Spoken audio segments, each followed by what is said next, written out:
Good morning and welcome to the Landmarks Preservation Commission's public meeting and public hearing for November 25th, 2025. We're going to begin by taking attendance. I'm going to ask our Deputy Legal Counsel, John Weiss, to call the roll. Vice Chair Master. Here. Commissioner Chen. Yeah. Commissioner Chu. Here. Commissioner Ginsburg. Here. Commissioner Goldblum. Commissioner Ikwembe. Here. Commissioner Jefferson. Yeah. Commissioner Men. Here. Commissioner Wilder. Here. This meeting is being held in our hearing room at 253 Broadway on the second floor. It is also being held via Zoom and live streamed on our YouTube channel for anyone who would like to participate remotely. We're going to start with an agenda from the Research Department with 2 proposed designations that are here for a vote. Then we'll move to our preservation agenda, where we will have our public hearing for new applications on our designated properties and conclude with our public meeting agenda for applications which have already had a public hearing. Now I'd like to turn it over to our Director of Research, Margaret Herman. Good morning, Commissioners. Item number 1 is LP 2692, the Beverly Square West Historic District. The proposed Beverly Square West Historic District consists of the properties, in Brooklyn, consists of the properties bounded, including, between Argyle and Marlborough Roads, between Beverly and Cortelia Roads, as described in the agenda. Item number 2 is LP 2693, the Ditmas Park West Historic District in Brooklyn. The item proposed for designation is the proposed Ditmas Park West Historic District, consisting of properties located between Westminster and Marlborough Roads, between Dorchester Road and Ditmas Avenue, as described in the agenda. I'll be presenting both items.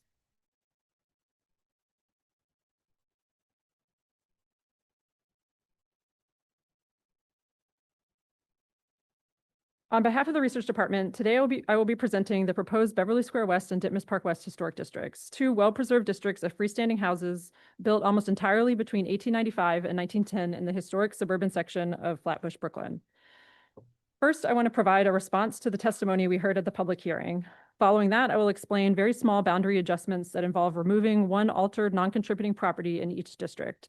And I will follow this with a brief presentation on the history and significance of the proposed historic districts. At the October 21st, 2025 public hearing, 33 people spoke in favor of the proposed Beverly Square West Historic District, including a representative of the Beverly Square West Neighborhood Association, and 10 people spoke in favor of Ditmas Park West, including a representative of the Ditmas Park West Neighborhood Association. People testifying in favor of both proposed districts included New York State Assembly Member Robert Carroll, City Council Member Rita Joseph, and representatives of the Flatbush Development Corporation, Prospect Park South Association, New York Landmarks Conservancy, Historic Districts Council, and Victorian Society of New York. No one spoke in opposition to Beverly Square West Historic District. 3 people spoke in opposition to Ditmas Park West Historic District, including one person who brought up the need for increasing housing opportunities. The Commission has also received 44 letters or emails in support of Beverly Square West and 1 in opposition, and 18 messages in support of Ditmas Park West Historic District with none in opposition. Many of those speaking in favor of designation at the public hearing, as well as those sending emails or letters in favor, also expressed support for expanding the boundaries of the proposed districts. Commissioners, I now want to respond more fully to the testimony that we heard. First, some testimony stated that LPC had not sufficiently studied the Beverly Square West and Ditmas Park West areas in determining our boundaries. I'd like to explain our history with these neighborhoods, which we have surveyed multiple times going back nearly 20 years. These surveys involved research staff visiting the neighborhoods in person, reviewing the current condition of buildings, and documenting alterations.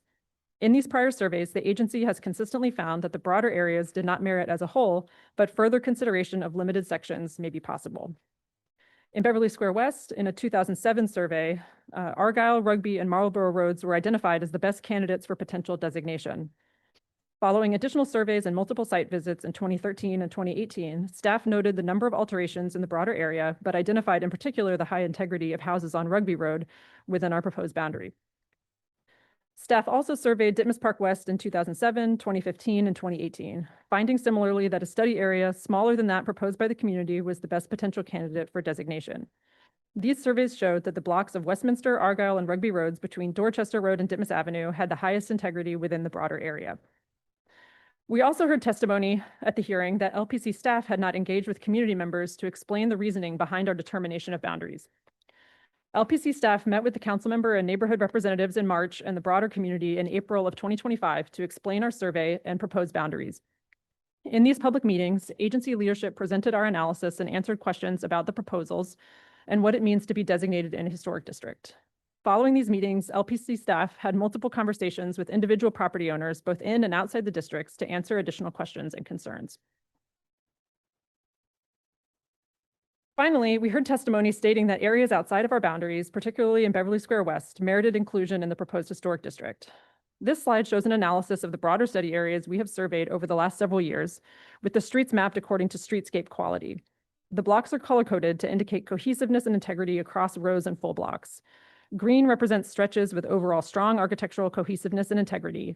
Yellow areas have a combination of intact and altered buildings where the overall character of the streetscape is somewhat diminished. And red areas are those with a concentration of altered buildings that could not be incorporated into a historic district. We found that although there are some well-preserved houses outside of the boundaries, these groupings tend to be further away from the primary intact streets of the proposed districts, and the broader streetscape and sense of place was impacted by the large number of houses with substantial alterations elsewhere on these blocks. In contrast, the blocks within the proposed boundaries had greater levels of integrity and high-quality architecture, contributing to an intact historic streetscape consistent with nearby historic districts.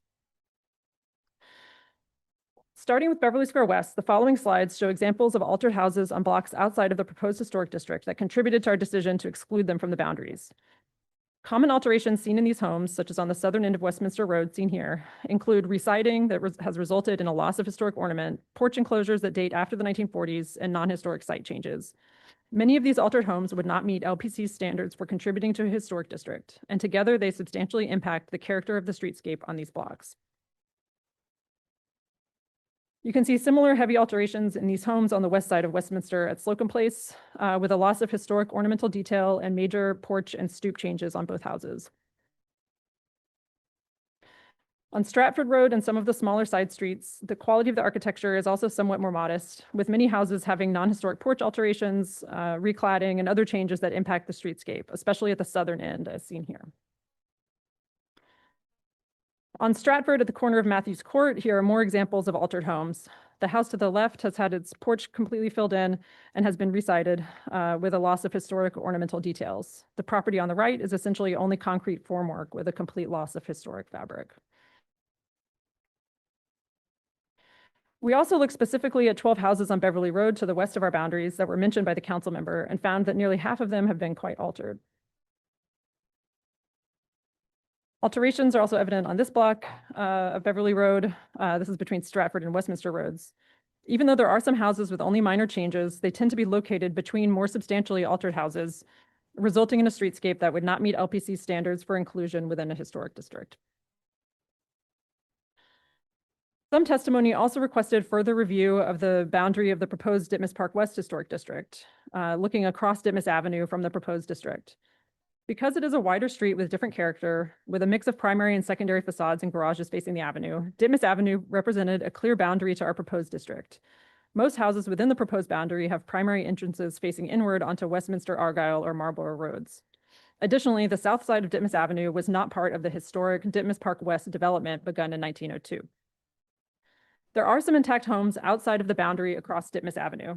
However, because they face side facades and garages across the street and the blocks on either side have houses with more substantial alterations, such as this block between Westminster and Argyle, we determined that the intact homes on their own could not be incorporated into the cohesive streetscapes of the proposed Ditmas Park West Historic District.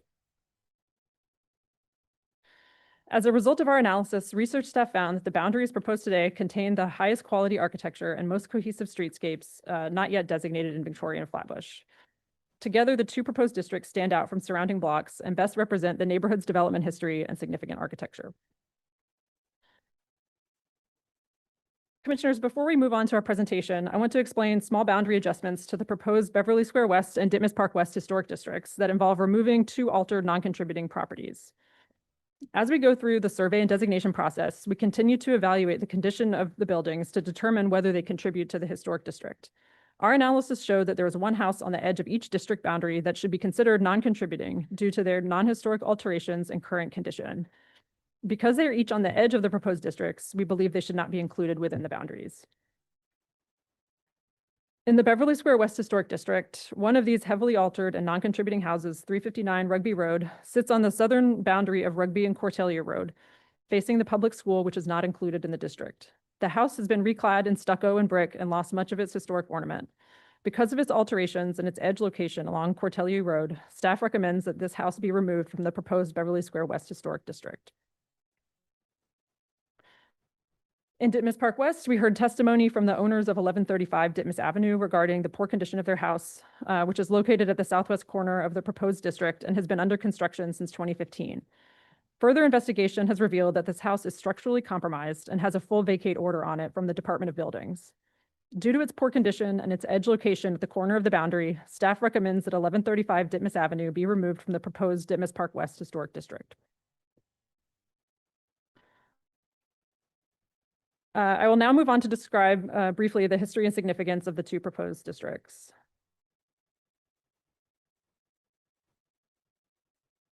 The proposed Beverly Square West Historic District contains freestanding houses on Beverly, Argyle, Rugby, and Marlborough Roads, bounded by Beverly Road on the north and Cortelia Road on the south.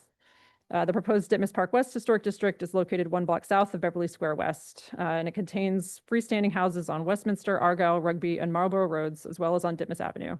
It's bounded by Dorchester Road on the north and Ditmas Avenue on the south. Both Beverly Square West and Ditmas Park West are located in historic suburban Flatbush, an area of turn of the 20th century freestanding houses extending southward from Prospect Park towards Brooklyn College. Within this area, LPC has designated 3 historic districts: Prospect Park South, designated in 1979, Ditmas Park, designated in 1981, and Fisk Terrace Midwood Park, designated in 2008.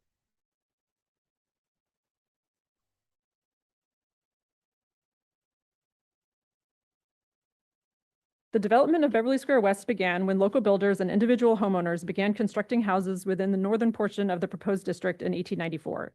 This area soon became known as Matthews Park after the land's previous owner. The map at right shows the houses built there by about 1898. The southern portion of the proposed district was a separate parcel of land that remained undeveloped for several years after construction began in Matthews Park to the north. This parcel was bought by the T.B. Ackerson Construction Company in 1901. This image shows the land around the time that Ackerson purchased it, with most of Matthews Park already completed in the distance. Ackerson's company soon began improving the land and building houses there. The company named the development Beverly Square West to correspond to its Beverly Square East development east of the Brighton Line railroad tracks. Ultimately, this name would come to encompass the entire area, including the section formerly known as Matthews Park. The proposed district was almost entirely built within a 10-year period between 1894 and 1905. This rapid period of development gives Beverly Square West remarkable architectural cohesiveness. Almost all of Beverly Square West houses were completed in the Queen Anne, Colonial Revival, or shingle style. The free mixing of these styles, as well as the rich variety of house designs within these styles, create the engaging streetscapes of the proposed district. Throughout the proposed district, original landscape features remain generally intact. Houses are set behind open lawns, forming a continuous belt of greenery, and planting strips separate the sidewalks from the curb. Though varied in style and design, the houses of Beverly Square West form harmonious suburban streetscapes, little changed from the early 20th century.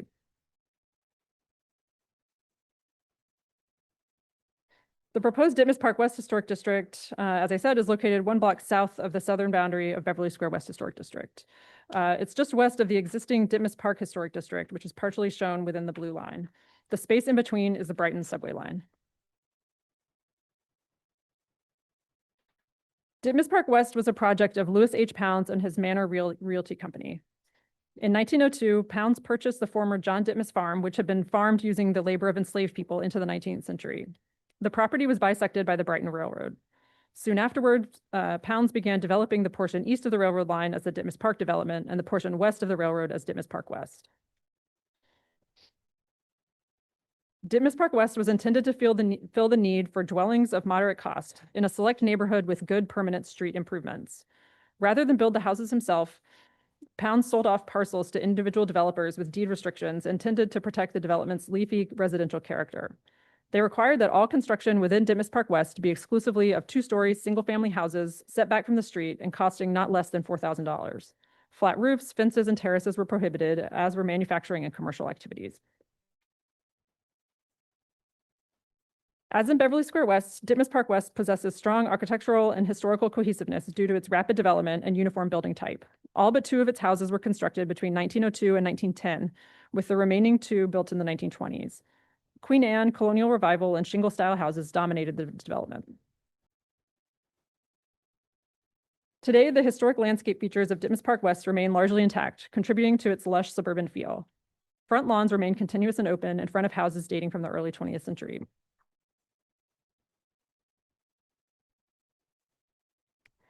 Although both Ditmas Park West and Beverly Square West were impacted by Brooklyn's population losses of the 1960s and 70s, both districts benefited from the renewed interest in historic neighborhoods that came with Brooklyn's brownstone revival of the time.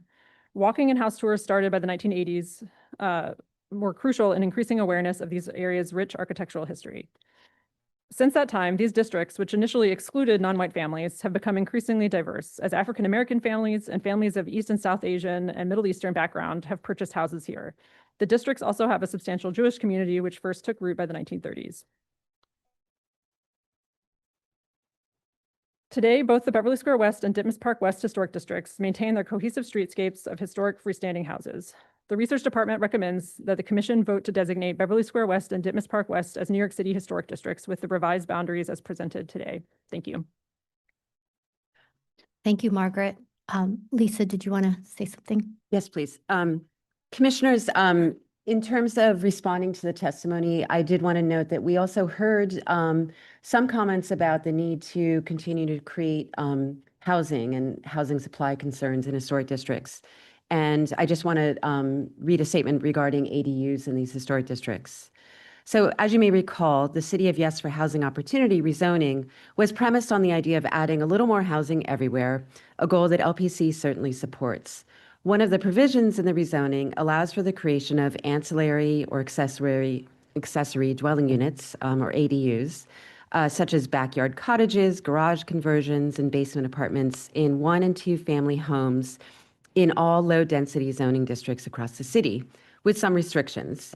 The 2 historic districts under consideration today are located in zoning districts that allow for the creation of ADUs.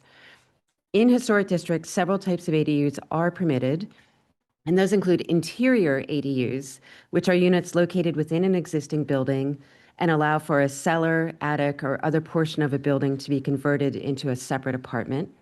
Property owners can also add to an existing building on top or otherwise. And while the construction of a new detached building in the backyard for use as an ADU is not allowed in a historic district, ADUs are permitted in existing ancillary buildings, such as garages, which we do see in this district. So if the ancillary building qualifies for a backyard ADU, it can, with LPC approval, be moved or expanded to accommodate the ADU and to comply with the applicable new yard and bulk regulations. So ADUs are intended to support homeowners, providing opportunities for rental income or more space for multi-generational families without significantly changing the look and feel of a neighborhood. And as an agency, we want to find ways to support them, and we will be creating guidance and considering rules to help streamline these approvals. Thank you. Thank you. Commissioners, do we have any questions for Margaret? Commissioner Goldblum? Yeah. Thanks, Margaret, for the presentation.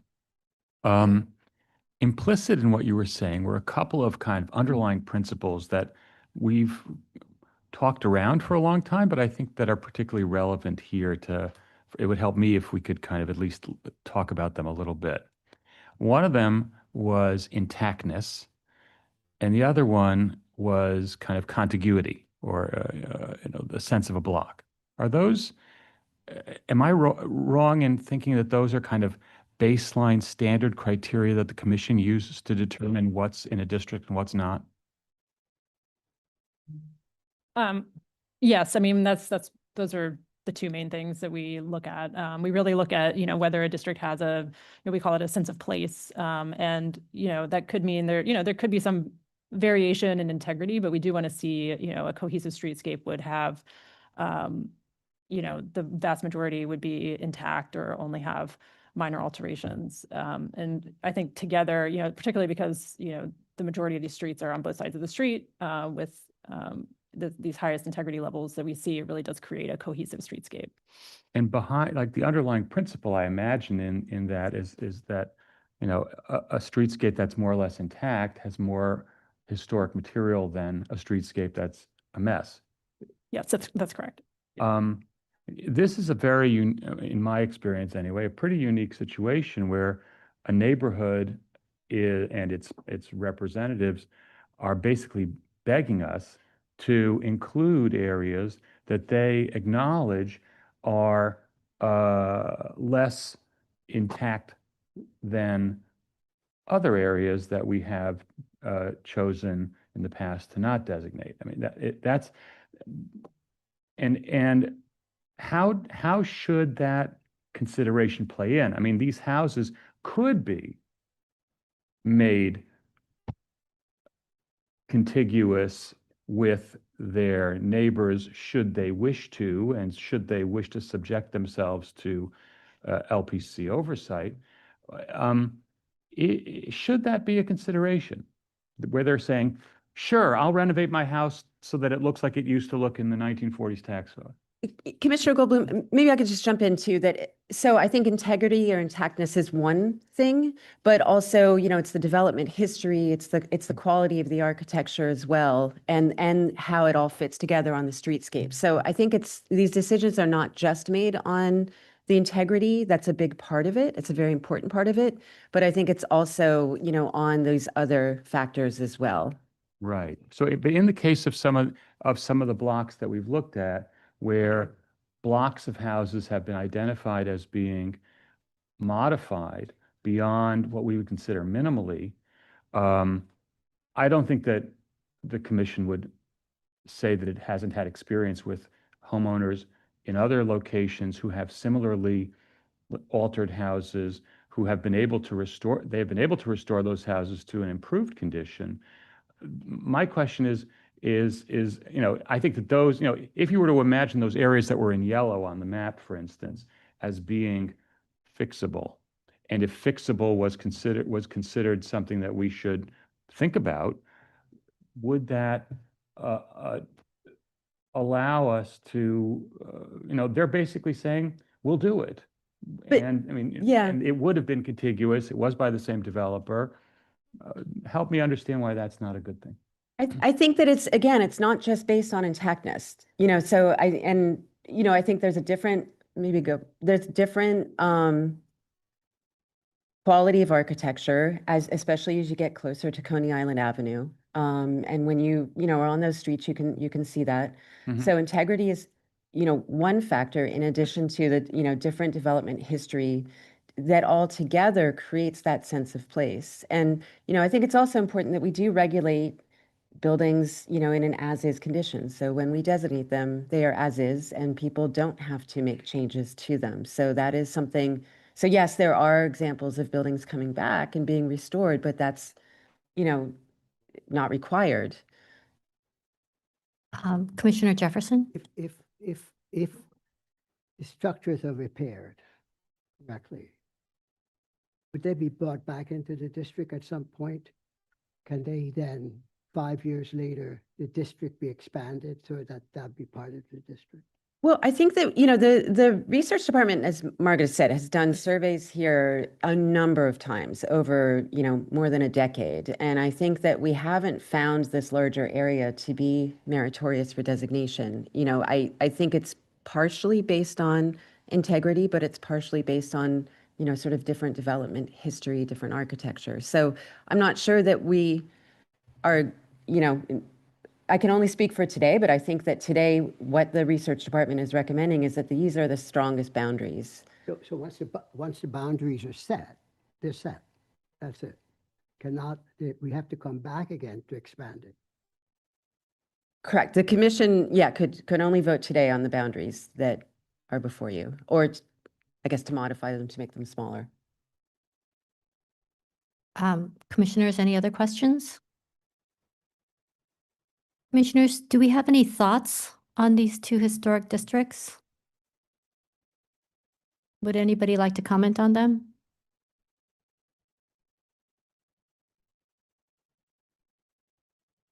I'll say that they are clearly meritorious of being designated. I don't think that's a controversial thing to say. They're lovely, they're historic. They seem to meet the criteria that the staff and that the commission has maintained for other commissions. There was virtually no opposition.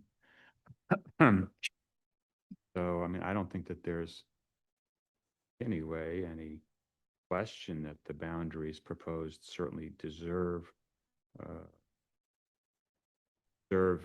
designation. My thought was that the row of houses if you go back to the map that has the yellow and the red, there you go. When I look at the yellow zones, especially along Westminster, Stratford, and parts of Ditmas, I mean, I'm not convinced that I totally hear what Lisa's saying about other factors.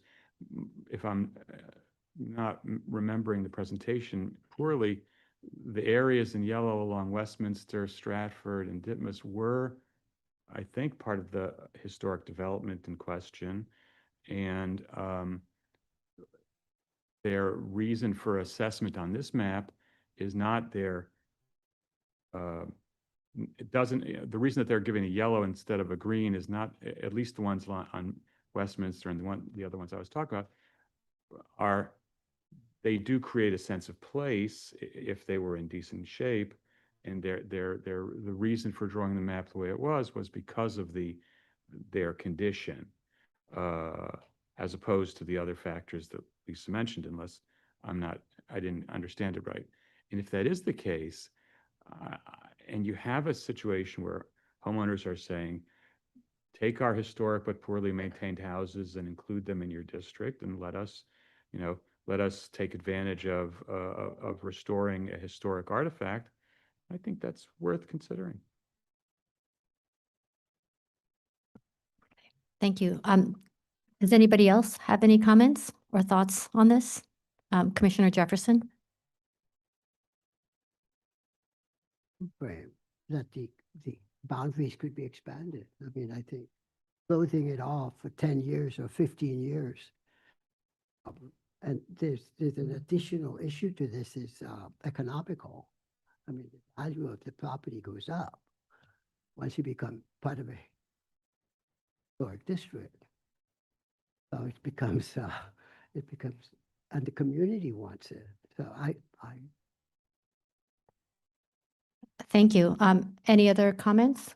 Commissioner Mahan? I have maybe I don't know, a question in response in a way I may just not understand, but what prevents a homeowner in the yellow area outside of the historic district from restoring their house if they're not a part of the landmark? I'm not entirely following that particular logic, which seems to underlie part of this discussion. And the flip side, I think, is also true. Just because you're landmarked does not require you to restore your house or do any work tomorrow. So I don't know, to me that's a little bit beside the point. And I would sort of follow staff's recommendation relative to integrity as well as the other items noted. But anyway, I'm curious if there are other thoughts about this issue of restoring one's home.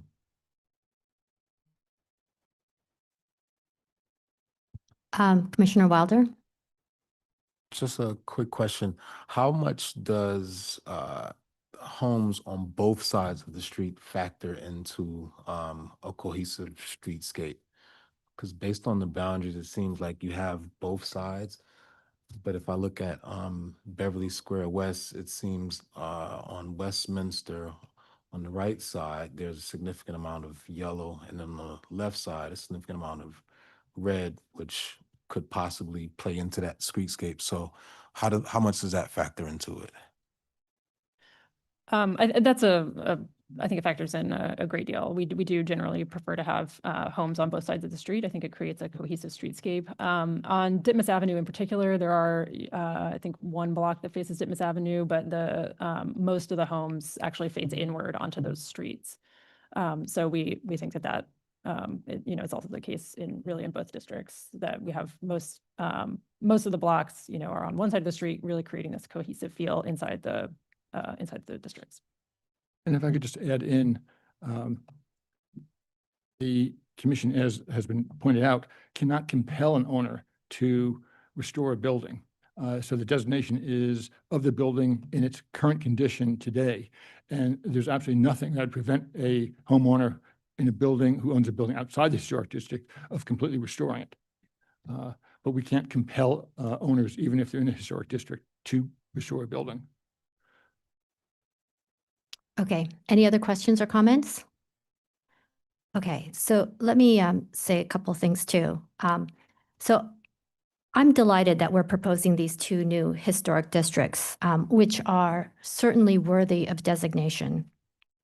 The Beverly Square West and Ditmas Park West proposed historic districts were built for the most part around 1894 to 1910.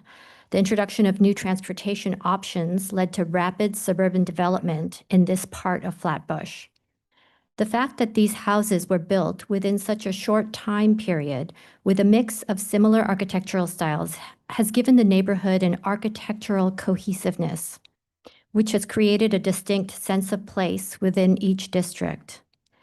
These harmonious historic streetscapes are well preserved and still evoke the time of their construction at the turn of the 20th century. Let me also address kind of some of the, public testimony around these two designations. On October 21st, we had the pleasure of hearing public testimony from many homeowners from these neighborhoods. And we learned what a strong sense of community there was and what a wonderful neighborhood these were to live in. And I want to thank all the residents who took the time to speak at the public hearing. While there was tremendous support for historic designation of these districts, we heard requests to expand the district boundaries, as you've heard the commissioners discuss. Margaret and the research staff have worked very hard and carefully studied the boundaries and surveyed the larger neighborhood. And they've consistently found that the proposed boundaries included the highest quality and most intact streetscapes within the neighborhoods, with buildings that substantially retain their historic ornament and architectural details. Therefore, I support the revised boundaries as recommended by the research department. So commissioners, if we don't have any further thoughts, perhaps we can vote on these two historic designations. Commissioner Jefferson, would you read the first motion for Beverly Square West Historic District? Would you feel comfortable reading it? You can support the I'm- premise of the district. Obviously, it's beautifully done. Uh-huh. I'm just concerned about the community asking questions, which I don't have answers for, and I think should be, if the community think it should be expanded, over time, if I have a house and I fixed it, it should be included in the district because there's some intrinsic value to doing that, and we should be aware of that. Okay, I understand. So perhaps we can have Commissioner Ikumbe, would you feel comfortable reading this motion for the Beverly Hills, the Beverly Square West Historic District? Yes. Okay, thank you. I move that the Landmarks Preservation Commission designate the Beverly Square West Historic District, Borough of Brooklyn, as a New York City Historic District because it contains buildings and other improvements which have a special character and a special historic and aesthetic interest and value, and which represent one or more eras in the history of New York City, and which cause this area, by reason of these factors, to constitute a distinct section of the city. Further, this historic district is part of the development, heritage, and culture of the city, state, and nation, and set forth in the designation report for LP 2692, dated December 25, 2025. I also move that the district be designated with the boundaries as described in the designation report and illustrated in the attachment. Thank you. Commissioner Wilder, would you second that motion? A second. Thank you. John, will you call the vote? Vice Chair Master, Aye. Commissioner Chen, Aye. Commissioner Chu, Aye. Commissioner Ginsburg, Aye. Commissioner Goldblum, Commissioner Quimby, Aye. Commissioner Jefferson, Commissioner Mayen, Aye. Commissioner Wilder. Aye. 8 in favor, none opposed, the motion passes. Thank you. That is our newest historic district. Commissioner Goldblum, would you feel comfortable reading the Ditmas Park West Historic District motion?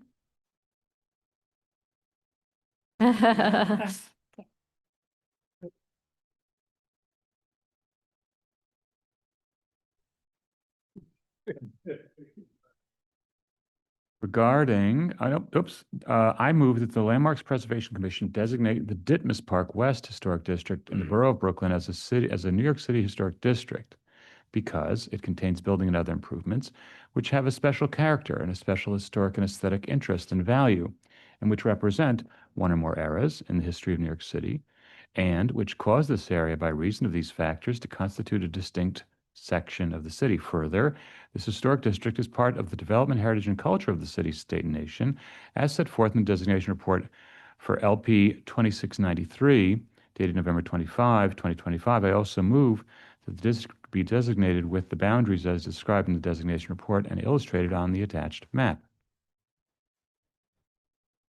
Thank you. Commissioner Mayen, would you second that motion? Second. Thank you. John, will you call the vote? Vice Chair Master, Aye. Commissioner Chen, Aye. Commissioner Chu, Aye. Commissioner Ginsburg, Aye. Commissioner Goldblum, Aye. Commissioner Quimby, Aye. Commissioner Jefferson, Aye. Commissioner Mayen, Aye. Commissioner Wilder. Aye. 9 in favor, none opposed, motion passes. Great. Thank you. That's our 2 new historic districts. Thank you, commissioners, for designating these new historic districts. And thank you to Margaret and the research staff who've worked so hard to bring these designations. Let's move to our Preservation Department's public hearing agenda. And with that, I'll turn it over to the Director of Preservation, Corey Harala. Right. Thank you, Vice Chair Master, and good morning, everyone. Start today's Preservation Department agenda with public hearing item number 1. LPC 26-03839, an application for a certificate of appropriateness in the Borough of Manhattan, Block 1376, Lot 1, 800 Fifth Avenue in the Upper East Side Historic District. This is a postmodern style apartment building designed by Ulrich Franzen and Associates and built in 1978. The application is to demolish the existing building and landscape features and construct a new building, install new landscape features, and relocate a curb cut. I'll just also note our video feed has gone down. We'll see if we can get that up at some point later, but for now, we're just going to continue with the audio recording. Thanks.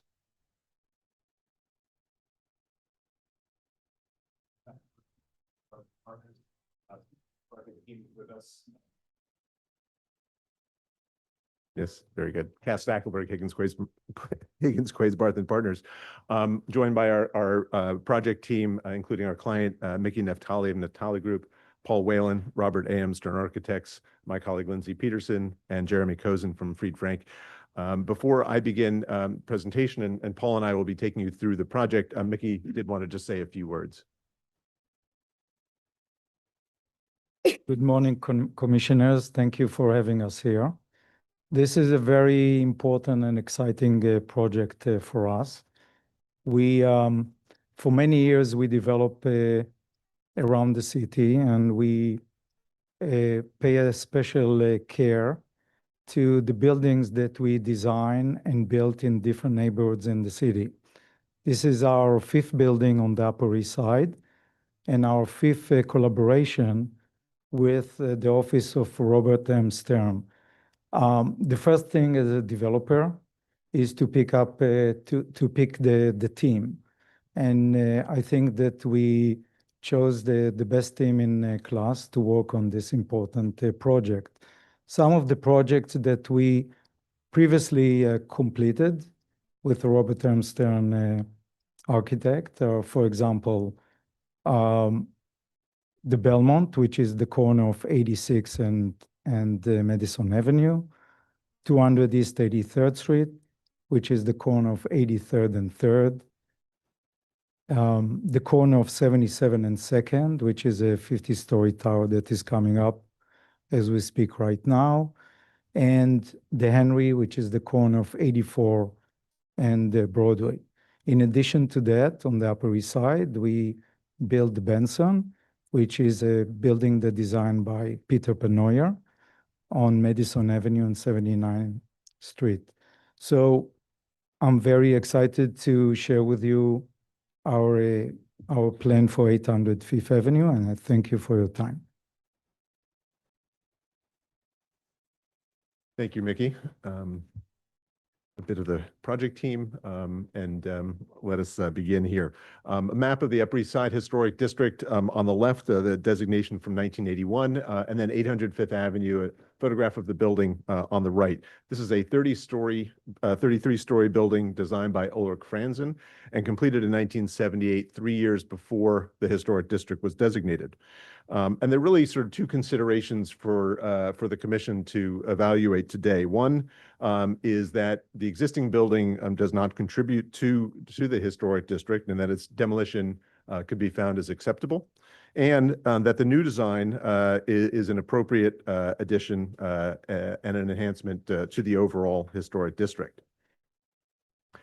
This aerial view, and I'll just highlight the building here right at the center of the slide here. This is an existing aerial view showing the building in its context on the southeast corner of Central Park at 61st Street and Fifth Avenue near Grand Army Plaza. The building was designed under a particular and unique set of zoning conditions. The underlying Special Park Improvement District, which had been established in 1973, and then a special permit for this specific site at 800 Fifth Avenue from 1976. The building, as you can see, does stand out in its massing. It's very blocky massing. Its fenestration, the sort of horizontal banding of the windows, the yellow brick. It is a building that really does not fit within its context within this historic district, and we believe doesn't contribute in a positive way to the streetscape. The proposal here is a new limestone-clad building of the same height, 300 feet, as the existing. It works within the scale of that existing building and within the framework of the underlying zoning. The new building has been designed to be both individually beautiful and elegant, but also to be an enhancement to the district and compatible and complementary to its surroundings. Looking at some additional views of the building, we're going to walk around the site. The view on the left looking south with the Knickerbocker Club in the foreground on 62nd Street, and then the tower of 800 Fifth directly adjacent. And then on the right, the corner at 61st Street and Fifth Avenue.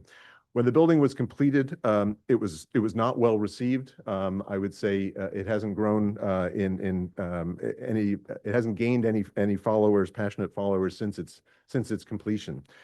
Critics at the time described it as banal, grotesque, and Franzen himself, in an interview 5 years after the building's completion, expressed unhappiness with the outcome of the building.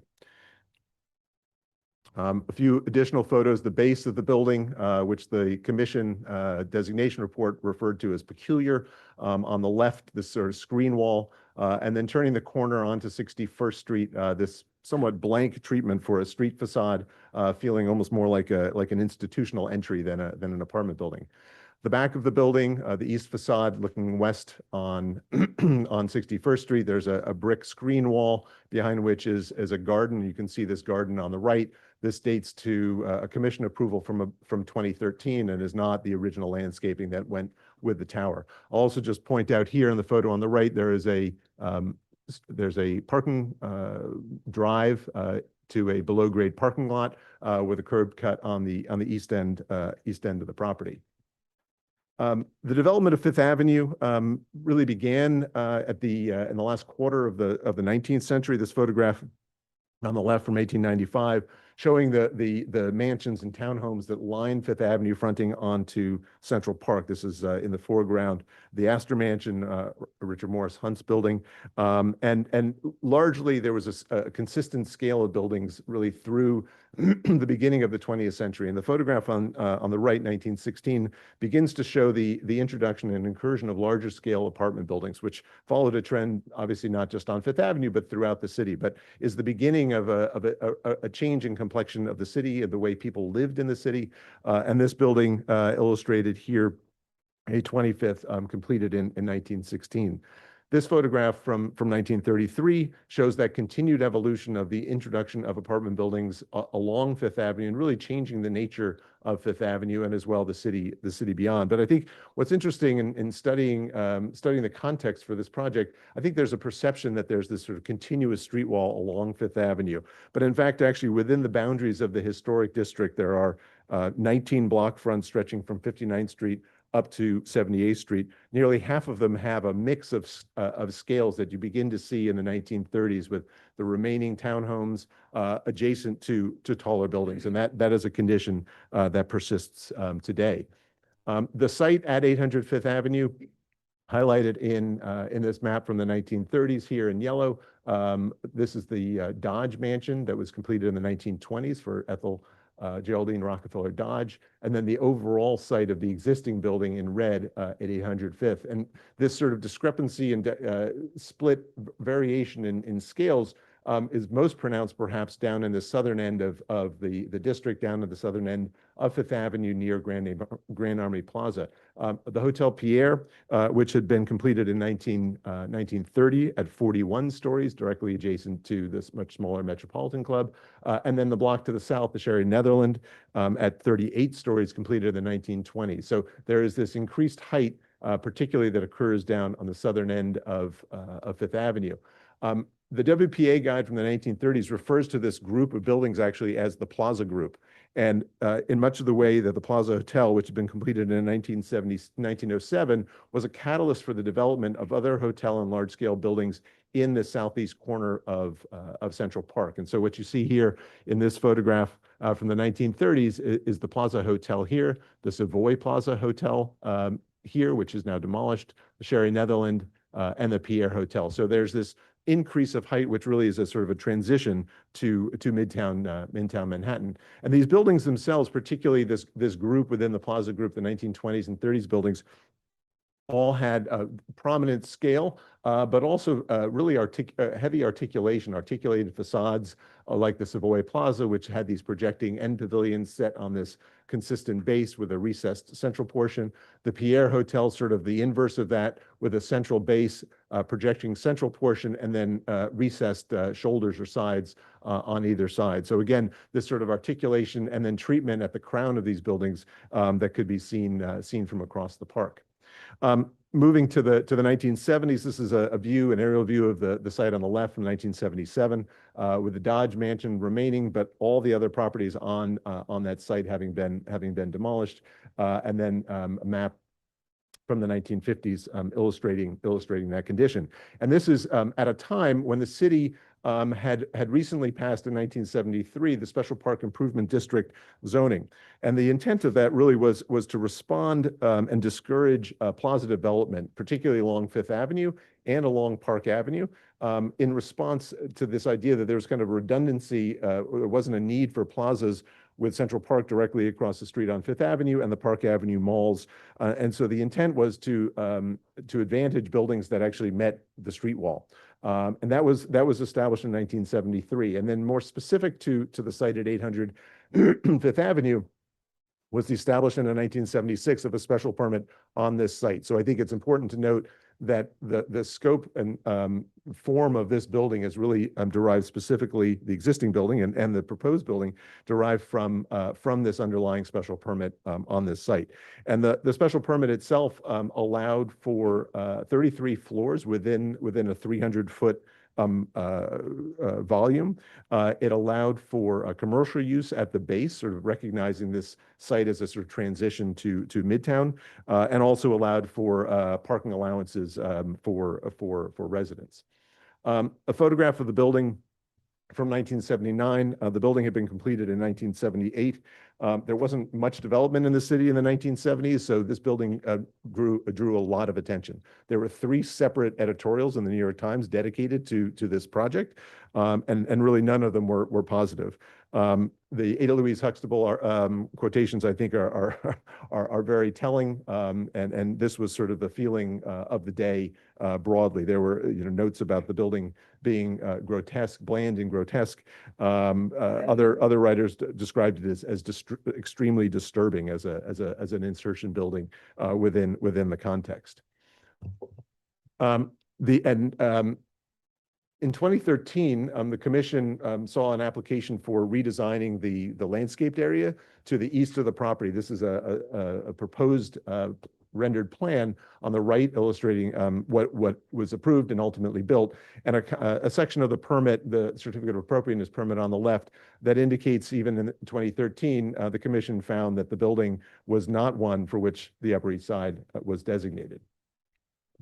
Looking at Ulrich Franzen's work, a significant architect of the 20th century, a collection of his buildings both in New York City as well as outside of the city. The commission has recognized his significance in 2023, designating the Barker and Levin and Company office pavilion as an individual landmark. He was actually a landmarks commissioner for a time, an important architect, but we would say that 800 Fifth Avenue is really probably not an important building in his work. And in fact, there was a monograph published in 1999, and 800 Fifth Avenue isn't even mentioned in the monograph. So I think significant, sort of considering the building in its context. The current building does have a style designation in the designation report as a postmodern building, but I think there are better examples of postmodern architecture both in the Upper East Side Historic District as well as the adjacent district at the Metropolitan Museum District. 1001 Fifth Avenue, Philip Johnson's building on the left, a building by Robert A.M. Stern from the 1970s at 870 Park. And then the Asia Society on Park Avenue, 725 Park, completed in 1979. We think better examples of postmodern architecture in the immediate vicinity.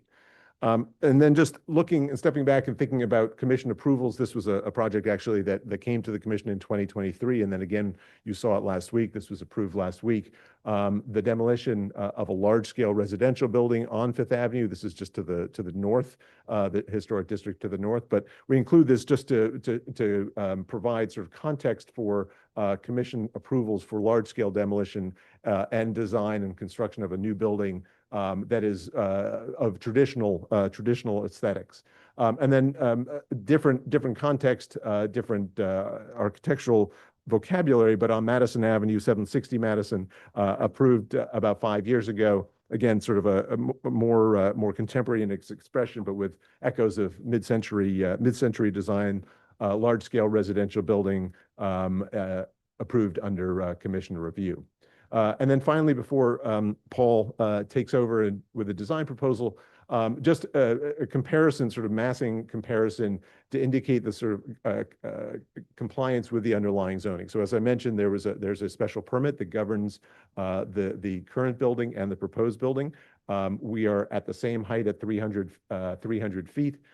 We are retaining the base of the building at 55 feet, recladding it, and then working within the framework of that special permit envelope to develop a design and massing that is more compatible with the district. And then coming around, this is the back and the east and north elevation, similarly working within that existing framework of the special permit with the proposed building. Paul.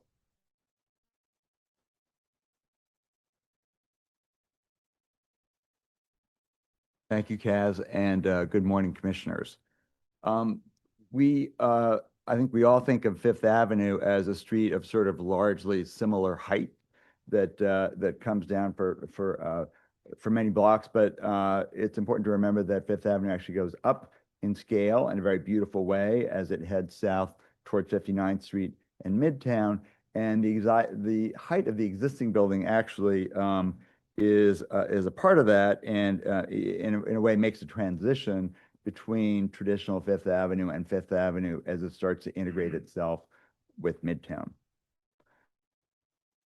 And we also think of Fifth Avenue as a street of sort of palazzo-like buildings with very simple facades, but in fact, many facades on Fifth Avenue are articulated.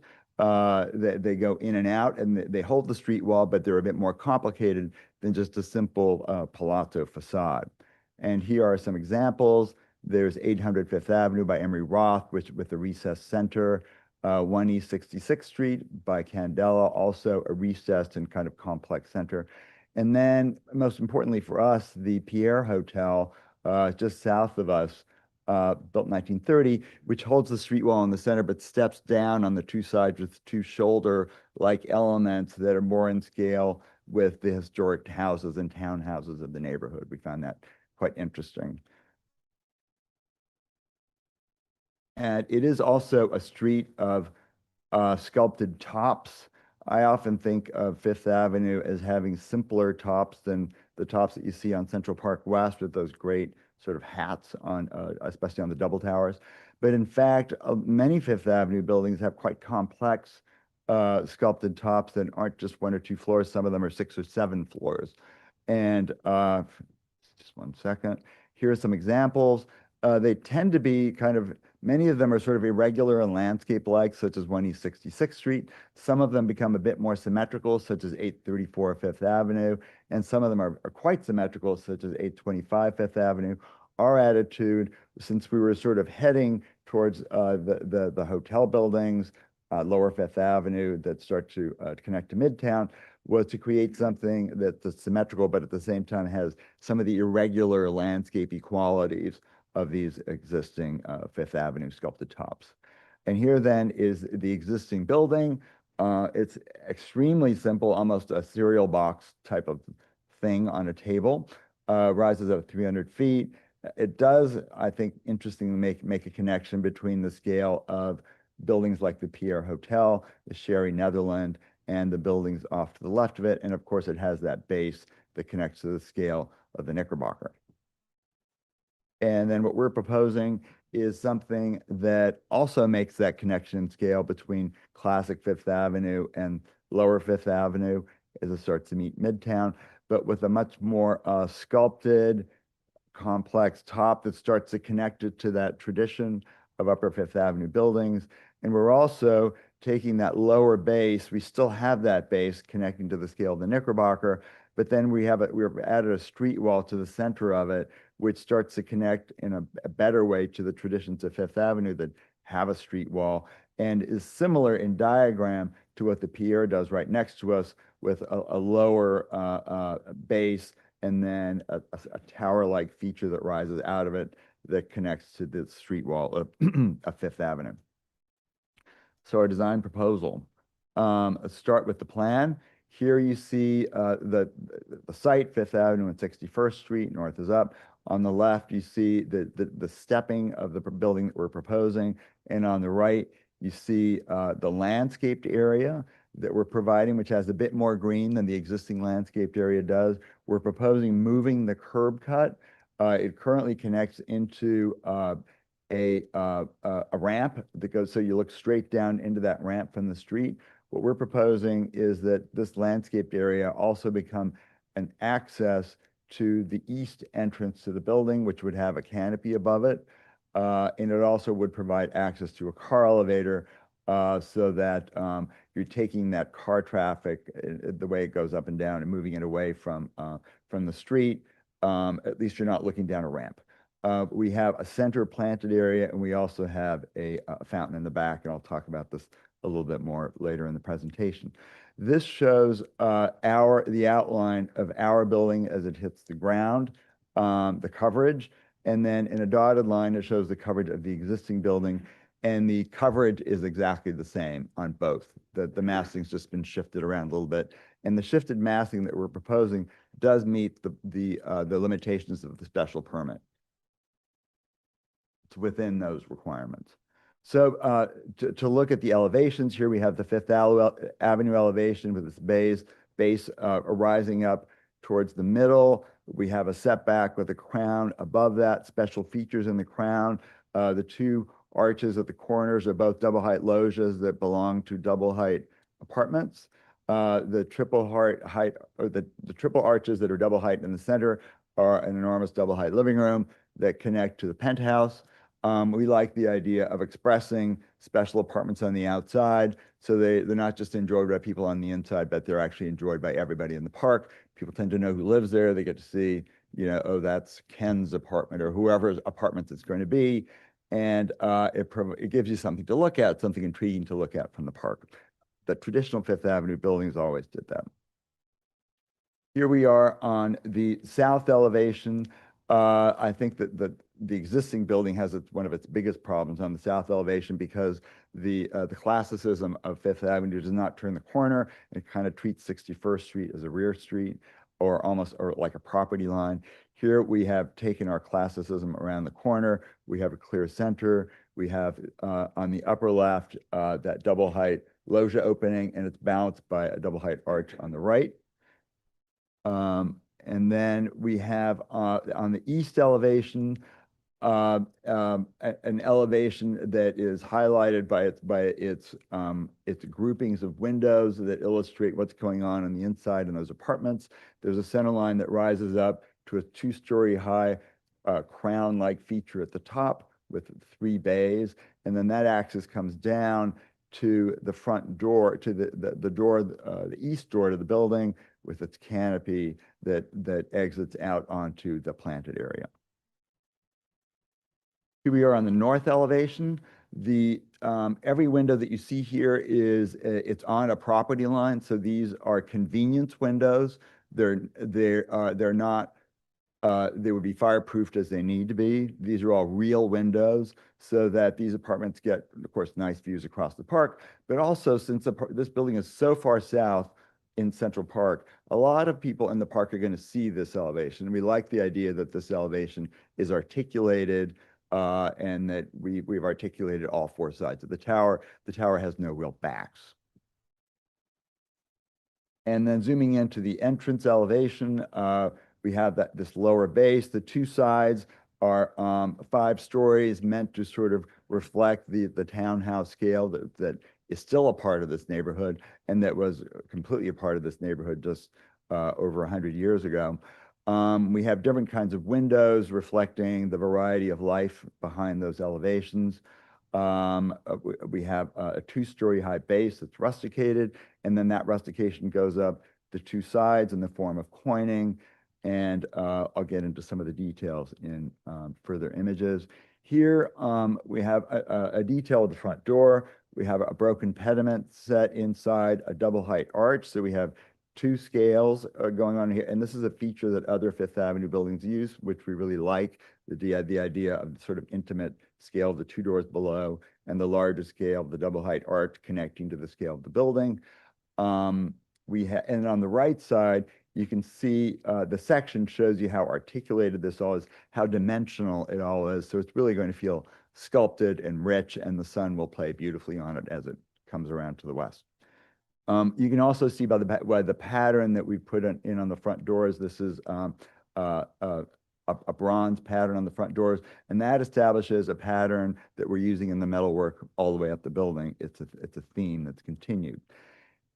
These are a couple of details going up the building, showing how in certain places we're gathering windows together to create double height features. These create a mid-scale that help to break down the scale of such a large building. On the left, we see an example of some places where we have a limestone spandrel. On the right, other places where we have a painted metal spandrel that would match the color of the windows. And you can see the different kinds of railings. On the left, a decorative railing that's all metal, and on the right, a railing that has that's glass in the center to modernize it a bit with those decorative features at the 2 ends. And here, as we go up to the top of the building, some of the same interesting features you see below are repeated above. Here, the loggia on the upper left, the double height window on the upper right, and then there's a little loggia in the center that just marks the center. It has these 2 oval windows on either side. We like to think of these apartments as being like houses up in the sky, and we love, of course, creating something special for this apartment. But we also love that somebody on the street looking up may not notice this little loggia the first time they look up, but they might notice the second or third time they look up, and that it's a special feature. That's typical of the top of this building in general, by the way, that I think that it's complex enough that it looks logical when you first look at it, but there's enough going on that you'll keep discovering different features at the top. And then a detail of that loggia, you can see on the right that we have a little vaulted ceiling. We really want people to feel like this is a house and they're walking out just like a nice house anywhere, the same kind of detail you would find. You'll also see that from the ground, and you can see that we have a glass railing on the left with some of those decorative metal elements in the glass railing. And then the top of the building rises up. Well, first here you can see that on the left and right how we're sculpting away at the top of the building. And then above that we have our bulkhead. The sculpting away helps us make a transition to that bulkhead. We really don't want to have just a box on top of another box. The idea is it just feels like the whole thing is rising up to that bulkhead. And the center of the bulkhead is treated with a slight recess, which is a bas relief of plant-like figures that refer to Central Park. Here then is a detail of those double height arches. You can see the person on the right, a very wealthy person, or perhaps one of us as a guest over there looking out the window. And we're adding this rope detailing to add more details to the top of the building. Again, it's all about making sure that when the light hits the building, there's something beautiful reflecting off for people to enjoy from the street. And then here is a detail of those plant-like elements with an Art Deco kind of overlay, and the elements in the center here are I'm blocking. What am I blocking this for? 1 second.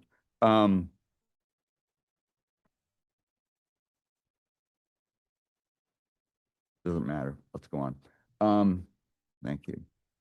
The materials on the building, the entire building is limestone, and we don't know if it's Alabama limestone or maybe or Indiana limestone. Those are two very typical limestones in New York. Those are what we're thinking of. This is an example of an Indiana limestone. And we're looking at a gray granite water table that has some elements of warmth in it. So it really looks beautiful next to the warmth of the limestone cladding on the building. All the metal railings and the metal details are black. At the top of the building, they're bronze around the front door.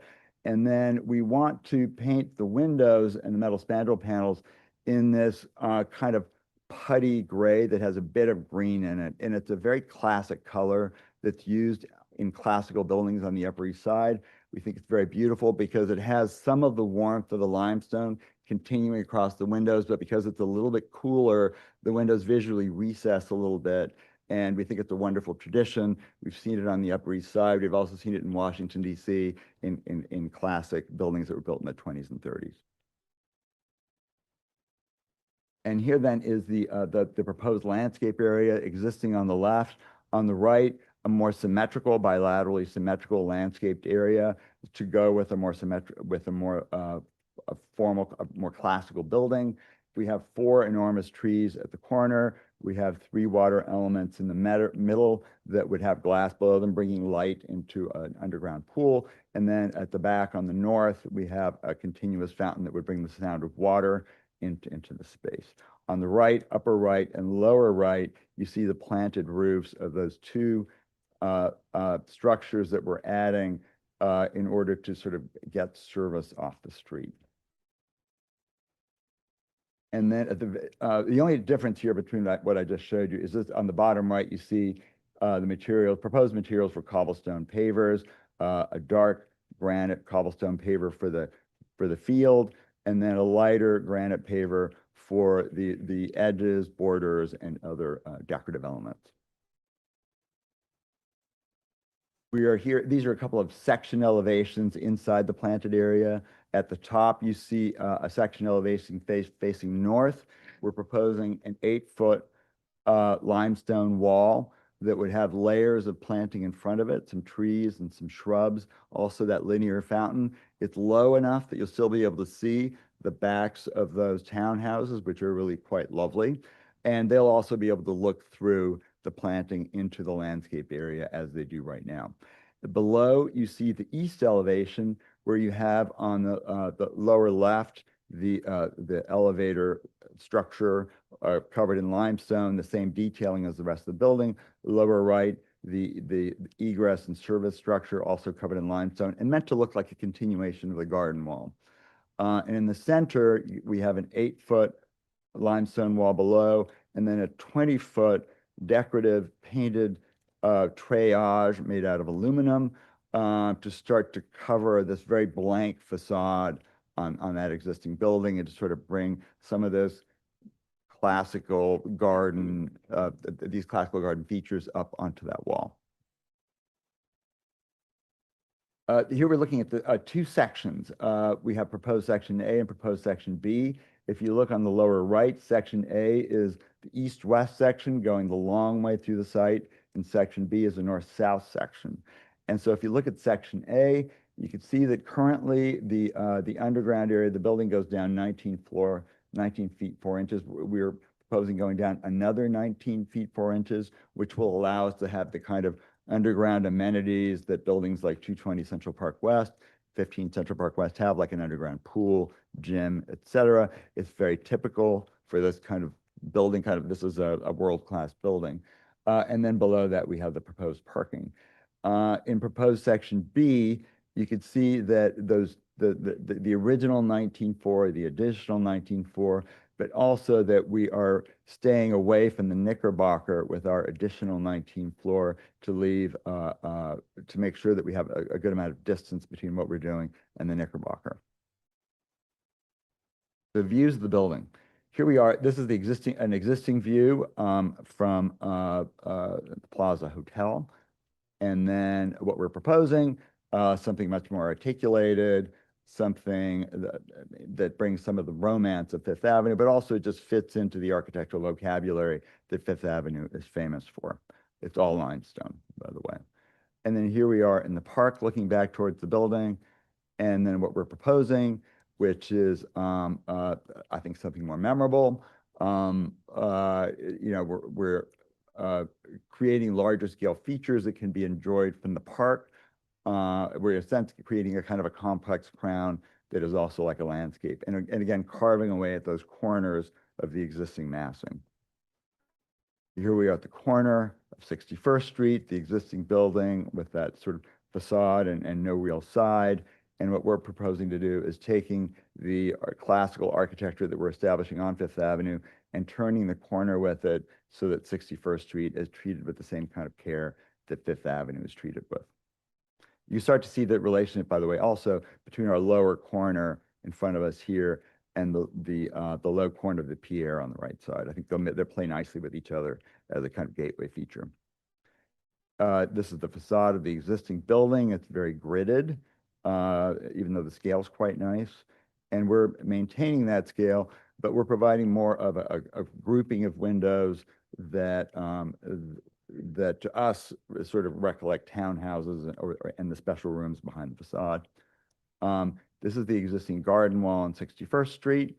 And what we're proposing is just as open. It allows just as many views into that landscaped area from the street, but it is more classical, more in keeping with the building that we're proposing, but frankly, with all the other buildings on 61st Street.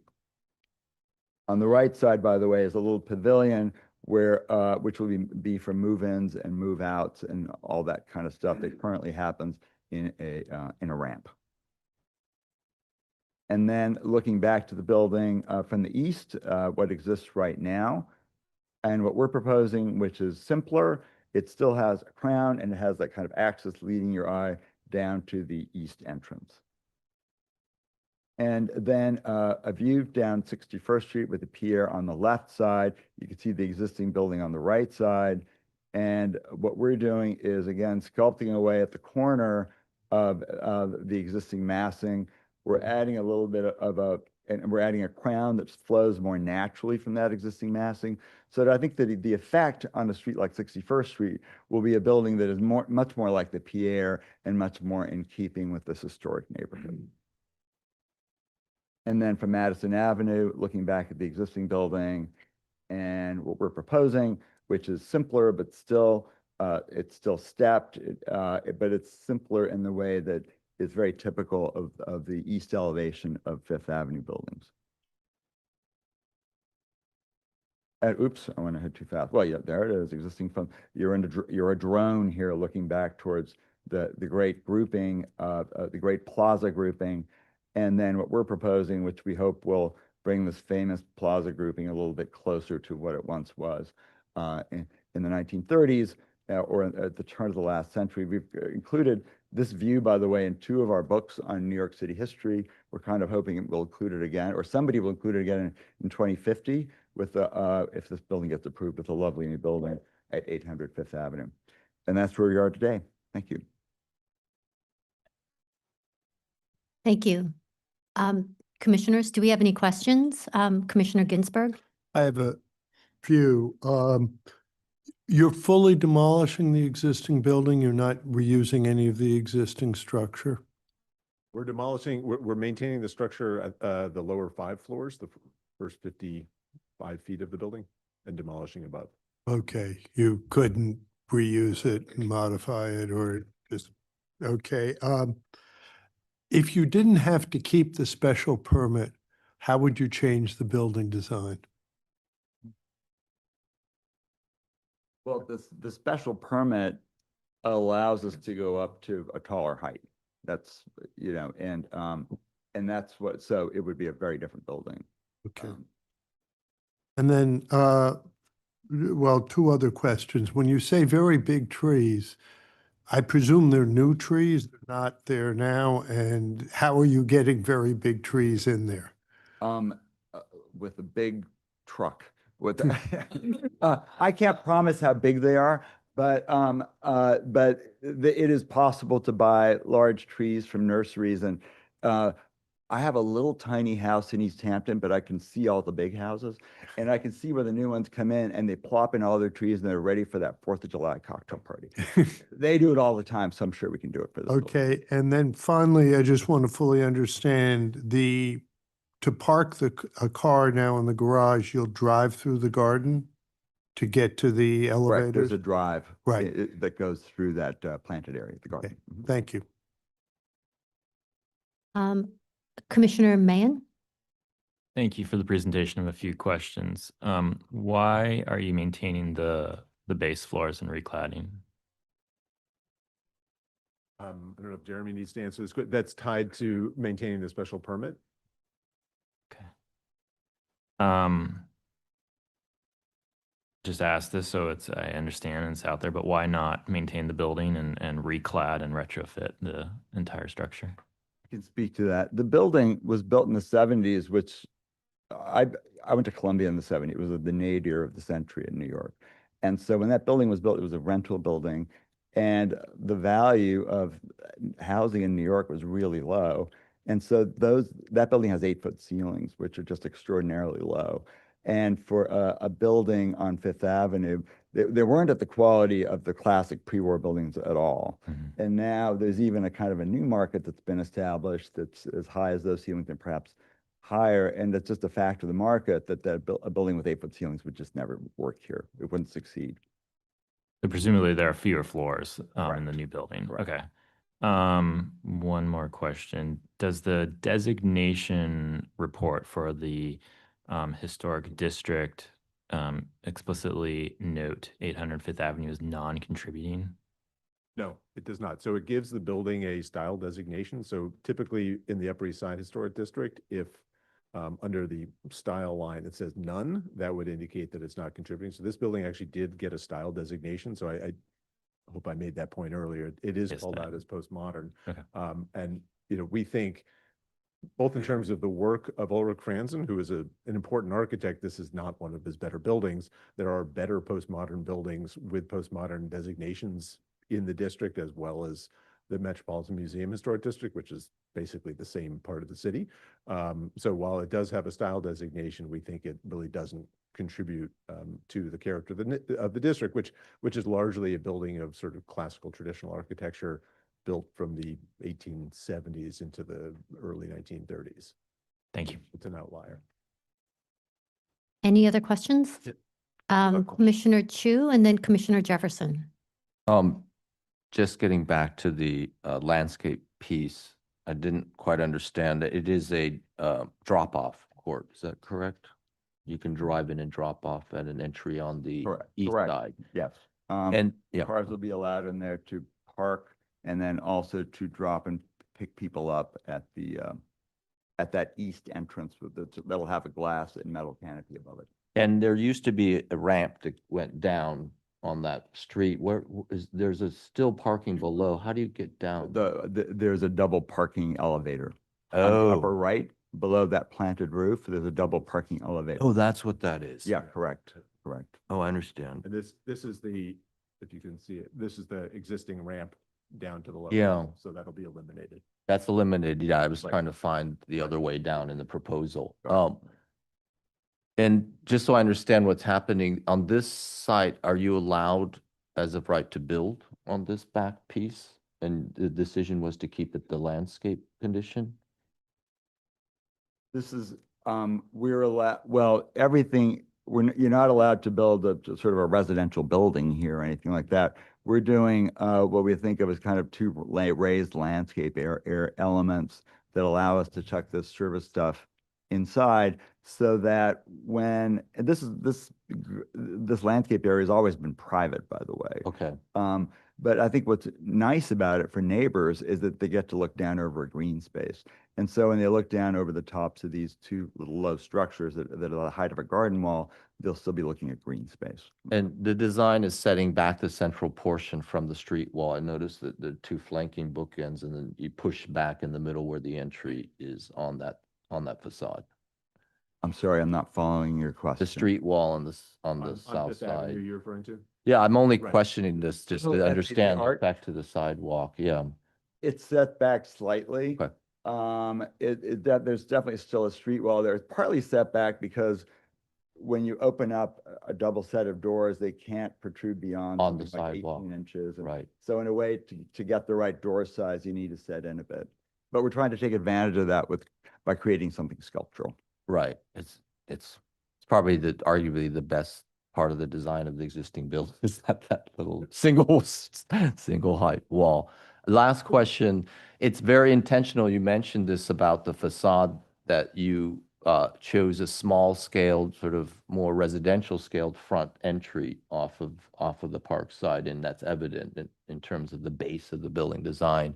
Can you just speak, is that a recall of the townhouse scale down at the street? It's actually, I think that one of the brilliant qualities of all those apartment buildings that were built in the 20s and 30s is that even though they're bigger than the townhouses, they have the same scale. Right. Because the windows are the same size, it's Right. the same vocabulary, and the front doors are a little bigger, but not much bigger. So the scale of this front door really relates to a classic Fifth Avenue entrance, which is usually not a single story, it's often double story, but with this kind of single height feature inside a double height feature. Okay, thank Yeah. you. And you have an awning there too, it looks like. And there's an awning, There's a an awning, classic New just York. like, Yeah, the gray arch thing that you see down there, that's an awning that will come out to the sidewalk. got it. Thank you. Thank you, Commissioner Jefferson. Thank you. There's so many beautiful details on this building, and we've explained them really well. There is one that you missed, which it's on page 49. Page 49. 49, this doesn't have pages on here. 44, forward. Oop, I forgot it's- Here? One more back. Here. And the penthouse, you have these little cutouts at the corner, these little charming cutouts at the top. Oh, right up here? Yeah. Oh, totally. Yeah. Good question. That's going to cost a lot to do. So please don't dislike them. They are an attempt in the same way that with at a larger scale, we're sculpting away at the corners of the building by taking away massing to sort of soften the whole thing. We wanted to do at a smaller scale, do that with this bulkhead feature to carve away at the corner and to sort of soften it. And so it's not just a sharp corner against the sky. There's something sculptural up there that will catch the light in a different way. Thank It's you. very nice and charming. Thanks. Commissioner Wilder. Real quick, just want to know the change in residential unit count. I'm assuming the number went down. Yes. What was it? Number.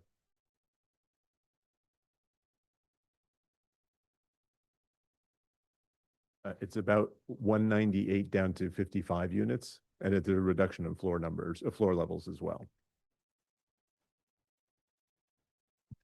Any other questions, commissioners? Okay, let's move on to public testimony. We have some individuals who have signed up to speak.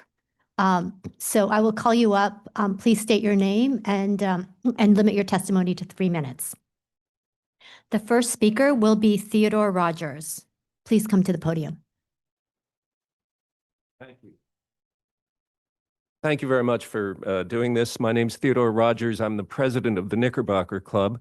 The Knickerbocker is the only building that abuts 800 Fifth Avenue and would thus abut the new building.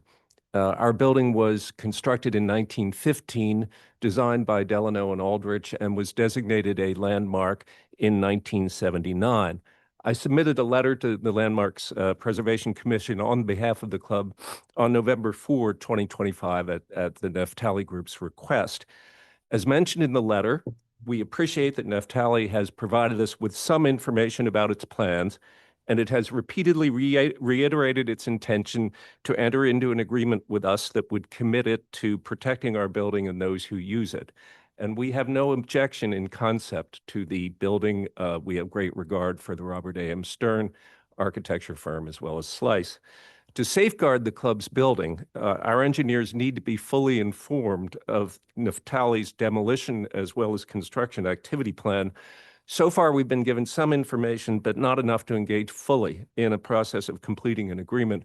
For example, it was last Thursday that we learned of the proposal to double the depth of the building's foundation by excavating an additional 19 feet 4 inches deep below the existing 19 feet 4 inch foundation under much of the lot, albeit, as Mr. Whalen said, it's set back somewhat from our lot line, but we don't know how far. We're consulting with our engineers about the potential impact of vibrations from drilling into bedrock or line drilling, perhaps, and also its potential impact on the geological formations from our club, because the geotechnical aspects of this whole area are murky. We, of course, are highly concerned to make sure that our building and those who use it are adequately safeguarded against damage and loss of usage, while major work of demolition and construction takes place above and next to us. In short, we look forward to a cooperative relationship with the Neftali Group, and they've expressed the same thing. Having such a relationship is critical to addressing the potential construction risks about which we are very seriously concerned. Thank you very much. Thank you. The next speaker is Matteo Colon. Morning. My name is Matteo Colon with the New York Building Congress. Our more than 500 member organizations and 250,000 skilled tradespeople that represent every facet of New York's design, construction, and real estate industry. And we're here to express our strong support for the proposed redevelopment of 800 Fifth Avenue. Quality development in New York City requires thoughtful planning, significant investment, and a commitment to excellence. The 800 Fifth Avenue project exemplifies these principles.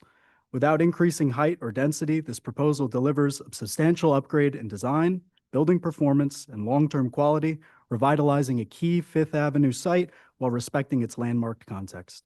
This project will generate meaningful economic activity, create construction and engineering jobs, benefit local small businesses, and drive sustained private investment that reflects continued confidence in New York's future.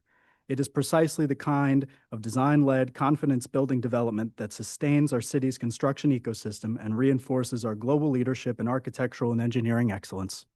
The Neftali Group and Robert A.M. Stern Architects have a proven track record of delivering complex, high-quality projects across New York City, including in sensitive historic districts. Their work reflects the best of New York. They combine craftsmanship and innovation to create buildings that stand the test of time. Beyond its economic and construction benefits, the project will enhance the pedestrian experience along Fifth Avenue and 61st Street, contributing positively to the broader public realm and neighborhood vitality. For these reasons, the New York Building Congress proudly supports the 805th Avenue redevelopment and urges the commission to approve this important project. Thank you. Thank you. And the next speaker will be Hugh McKay.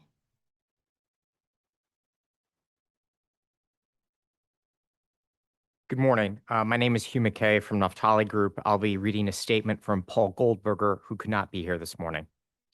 In 1976, when I was the architecture critic of the New York Times, I referred to the apartment tower proposed for 800 Fifth Avenue as an overly large, massive intrusion into the cityscape.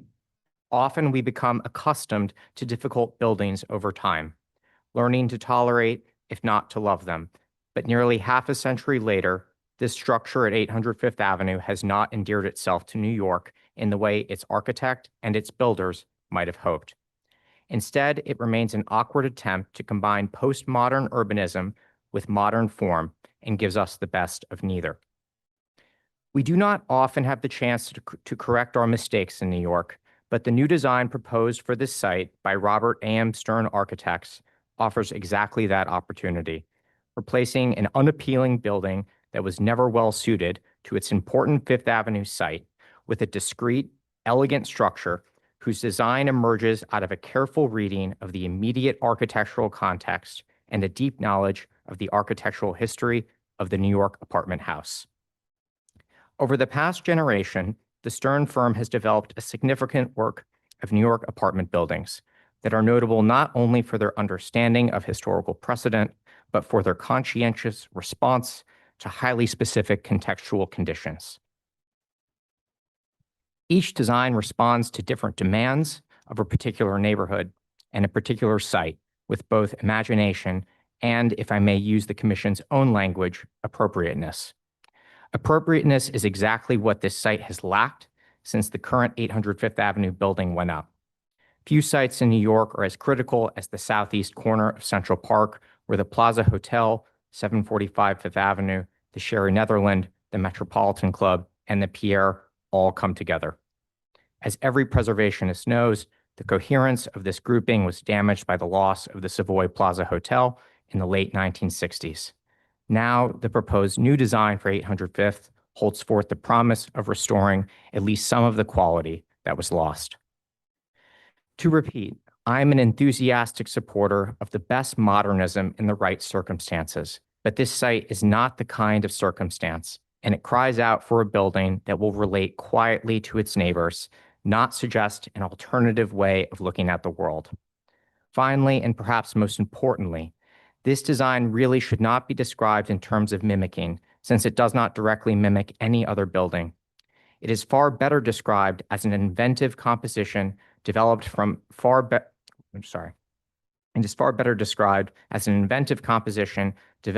knowledge and understanding of the best New York apartment house design, a composition further informed by its relationships to surrounding buildings. In that sense, it is as creative and as beneficial to the city as the best works of Rosario Candela, J.E.R. Carpenter, and Emery Roth. Thank you. Thank you. Is there anybody else in the room who would like to speak on this item? Noting that there isn't, I'm going to turn it over to our Director of Intergovernmental Affairs, Stephen Thompson, for remote testimony. Those joining via Zoom who wish to offer testimony, please use the raise hand function, after which you'll be promoted to panelist. We ask you to unmute yourself, state your name for the record, and you will have 3 minutes to speak. The first speaker will be Friends of the Upper East Side.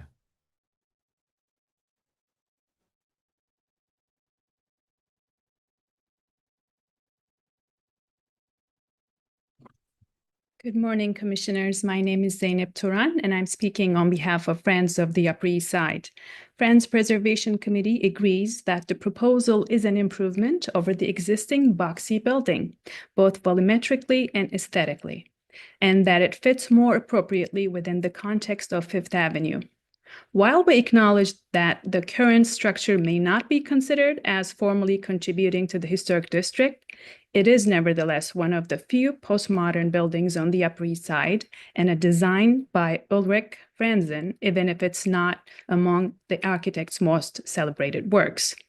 However, Friends remains concerned about the environmental implications of demolishing a 1978 building rather than retrofitting it, a concern we also raised in our testimony last week for 985 Fifth Avenue. Total demolition is simply indefensible when recladding or retrofitting is feasible and represents a far more sustainable alternative. Thank you, Commissioners. Next speaker will be Sam Zucker.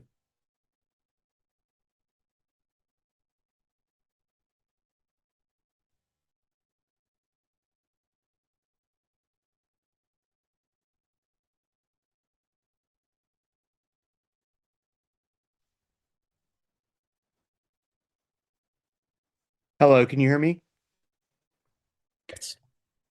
Uh, Good morning, everyone. On behalf of TZ Capital, we're the owners of the retail at 680 Madison Avenue, the neighbor to the east, and we'd like to voice our strong support for the redevelopment of 800 Fifth Avenue by the Naftali Group and the design proposed by Robert A.M. Stern Architects.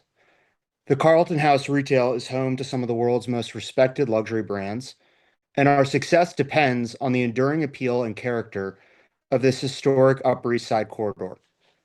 The careful stewardship of Fifth and Madison Avenues has allowed them to remain among the most beautiful and commercially vibrant streets in New York and the world.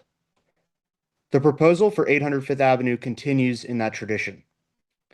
The existing structure at 800 Fifth Avenue has long been an outlier in the neighborhood, one that is visually disconnected from the surrounding limestone architecture and lacking in the refined scale and rhythm that makes this district so distinctive. The new design, with its elegant stone facade and improved street-level presence, will help restore the harmony to the block while preserving the existing height and scale that defines this stretch of the avenue. From a commercial standpoint, projects like this are critical to maintaining the Upper East Side's vitality. A more gracious building and improved pedestrian environment will strengthen the retail corridor and contribute to the overall perception of this neighborhood as a place of enduring quality. Equally important, the Naftali Group has engaged openly and respectfully with its neighbors, including our team, throughout the planning process, demonstrating a genuine understanding of how design, operations, and community can coexist in such a sensitive and high-profile location for New York City. We view this as a responsible and thoughtful investment in one of New York's most important historic districts, and we respectfully urge the Commission to approve the proposal for 800 Fifth Avenue. Thank you. The next speaker will be Kaylee Johnson.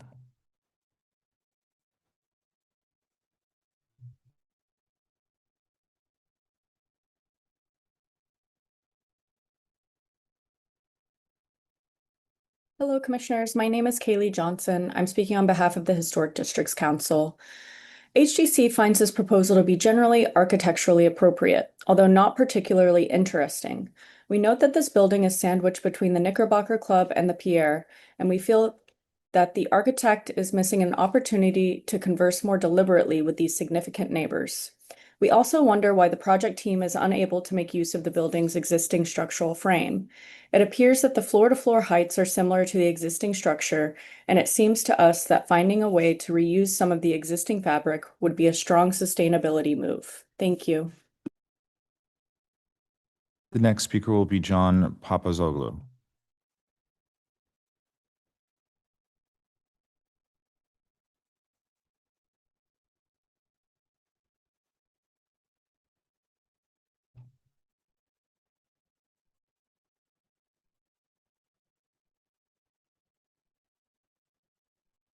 Good morning. You can hear me? All right. Hello, can you hear me? Yes, you may begin. Oh, okay. My name is John Papazoglou, and I'm Syracuse University's Chief Operations Officer. I just want to begin by noting Syracuse University has submitted a letter of support for the Naftali's Group proposed renovation and restoration for this project.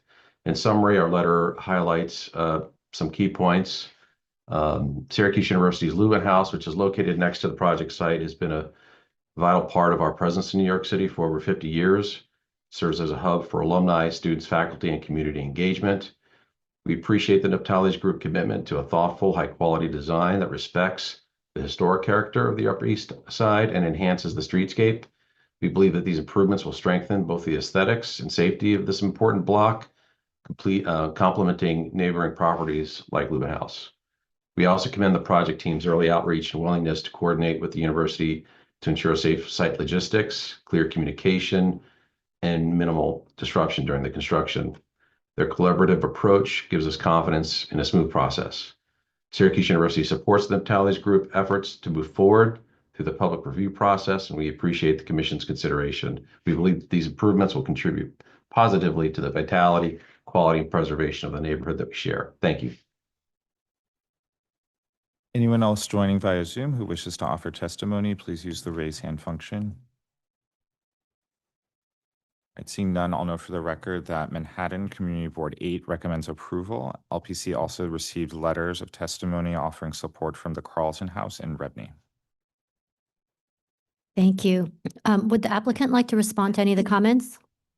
Just Mickey and I will just briefly, I want to just note the offset for the excavation work south of the Knickerbocker has been planned very carefully. It's set nearly 25 feet away, so there is no excavation along that north wall adjacent to where the Knickerbocker is until 25 feet south toward the corner. So I wanted to just make sure that was clear. And Mickey. Yeah, so obviously the Knickerbocker Club is very important for us and obviously for the members. And we are in the process of designing it. So we don't have all the answers. It depends on the progress of the design, and we will maintain the relationship and information with the Knickerbocker Club. The reason that we decided to set back from the Knickerbocker Club is for exact same reason, to protect the club. We have a lot of experience. I'm doing it for 35 years. We're building a lot of buildings in New York. We never had any issue with any neighbor. And I can assure you that we'll protect the club, protect our neighbors. We reached out to all the neighbors. I mean, you heard only few of them, but there are additional support letters because we care very much about the neighborhood. We care very much about the neighbors. And I can assure you that we'll protect the club. Thank you. And I'll just note, because I don't usually have the opportunity to note this, that in addition to the neighbors, I think it's significant that the community board, HDC, Friends of the Upper East Side are all supportive of the design and what we're proposing. So I think it's worth noting. As I said, we don't often get an opportunity to note that. So thank you. Thank you. And I'm also just going to note that LPC will require the enhanced engineering review as well on this item. Commissioners, do we have any final questions? Okay. Commissioner Mayen, would you like to start this discussion? Sure, I'd be happy to. Thank you. So first of all, thank you to the applicant team for a very clear, thorough, and carefully considered presentation. Oh, I'm sorry. Sure. I made a mistake. I have to close the hearing. I was so excited. Sounds important. Okay. Commissioner Goldblum, would you make a motion to close the hearing, please? Commissioner Jefferson, would you second that? Second. All in favor, say aye. Aye. Any opposed? Okay. The hearing is closed. Commissioner Mayen. Man. All right. Onwards. So thank you to the applicant team, and thank you, and I should say I appreciate the investment in significant architecture, in this location in particular is characterized as aiming to be a world-class building, and I can, appreciate that aspiration, and I can see that potential certainly in the proposal and the importance, of this site, and that it is deserving of such aspirations. Quite a few points to run through here, so maybe we'll start with the existing building. Poor Ulrich Franzen got came in for quite a bit of criticism today. I felt a little bit bad for the guy, but nonetheless, he does have quite a bit of much more notable work elsewhere. I do agree, this is not a notable building of his, and perhaps while not defined as no style or not contributing, in the more sort of informal sense, is not contributing to the Upper East Side. So while I can find it, appropriate to redevelop this site with something of greater quality, I do just want to note, it's something that the commission should not take lightly within, a historic context, a historic district, for reasons of preservation and precedent and what this commission does, as well as for reasons of, embodied carbon and its effect on our environment and climate change. Nonetheless, development, redevelopment, continuous change is part of the identity of New York City. And historic districts themselves are not immune to change either. Rather, it is regulated, perhaps more publicly discussed and considered, as I think that it is being here. With regards to the new proposal, references were made at numerous points to it being traditional in style or, it's classicism. Of course, that's not a requirement for a finding of appropriateness at LPC, but its, quality as being perhaps quiet, as Paul Goldberger described it, makes it somewhat easier maybe to find appropriate in this particular location. I do agree about the mix of scales along Fifth Avenue that one finds, even sort of despite one's mind's eye of it being, rather continuous street wall, that in fact does not mean that the scale is continuous.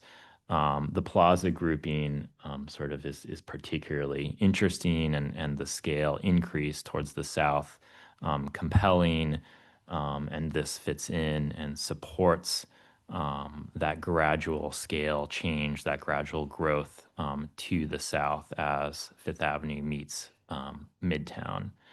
I think that the handling of the street wall, the kind of establishment of a cornice line that is related to the Knickerbocker and the Pierre is positive. I think the setbacks at the two corners, I understand, what you're doing relative to the special permit, and you're working within the boundaries there, but I think it's handled deftly and will create a nice relationship, particularly with Pierre, particularly the way the corner is turned. I appreciate the treatment of the south corner as well. I appreciate the residential scale, as was discussed and noted at the street level, the sort of depth articulation of the rusticated limestone facade. As the building sort of follows a base shaft crown partie, I'll organize my comments thusly. The shaft, I think, is well detailed and articulated, good variation of scale and depth across the facades. Careful treatment of all four sides, I think, is appreciated. At the top, I found the argument about the importance of variety and sort of setbacks and special treatments at the crown along Fifth Avenue quite an insightful observation and persuasive. And it actually leads me to wonder if the crown is articulated enough on its west facade when viewed directly from the park. You showed one view and only one view, an oblique view, looking from, I guess, looking northeast, where I found the setbacks because of the angled view to be more dramatic and more successful, whereas the more frontal view, something like this, still feels a little blunt and reminiscent of the underlying special permit, I understand, and trying to maximize that envelope, but it is less articulated and less setback than many of its neighbors, which were used to make the argument about articulated tops, which I think was well made. So I'm curious what other commissioners would think about that. I'm curious what their thoughts and critiques, if any, might be. But I might ask for additional articulation in the form of sort of setback or shadow to break down the scale and create a more distinct sense of crown from the frontal, I guess, western view in particular. So I think we've gone from bottom to top, but overall, I think it's a great proposal, with the understanding and the caveat that we are taking seriously the demolition of a substantial building, both in terms of what that means for, embodied carbon as well as in a historic district. But appreciate the investment in significant world-class architecture, certainly. Thank you. Commissioner Ginsburg? So first, this is a very well done proposal, and I want to recognize that. In response to Commissioner Mann's comment about the crown, I feel it may be a little stunted, but I realize given as I understand it, the 300-foot limit in the special permit, that probably is sort of why, and I think it's acceptable. As to the existing building, I would say it's marginally postmodern. I would not consider this. I was in school during the postmodern period, and this seems to be more just a developer building with a few slight postmodern flourishes. And I understand with the 8-foot floor to floor, which was done a lot in the 70s and 80s, and it's not particularly nice. I have to say, although it's not in our purview, it's disappointment of a 75% reduction in the number of units in the building. And I can understand or guess why that is, but it is too bad. But I can find this appropriate and approve it. Thank you. Commissioner Wilder? Yeah, I want to first acknowledge the value brought in the presentation, going through the history of the site and the building. I think it was a good presentation. I agree that the existing building probably could be improved. And I also I appreciate the outcome. I think we all can agree that it's an elegant designed building. I think there is misfortune that the existing building does need to be demolished, and the loss of over 100 residential units.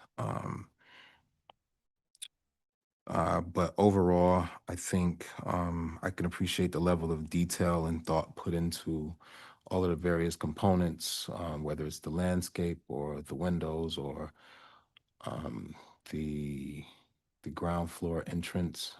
So overall, I can find it appropriate. Thank you. Commissioner Kimbe?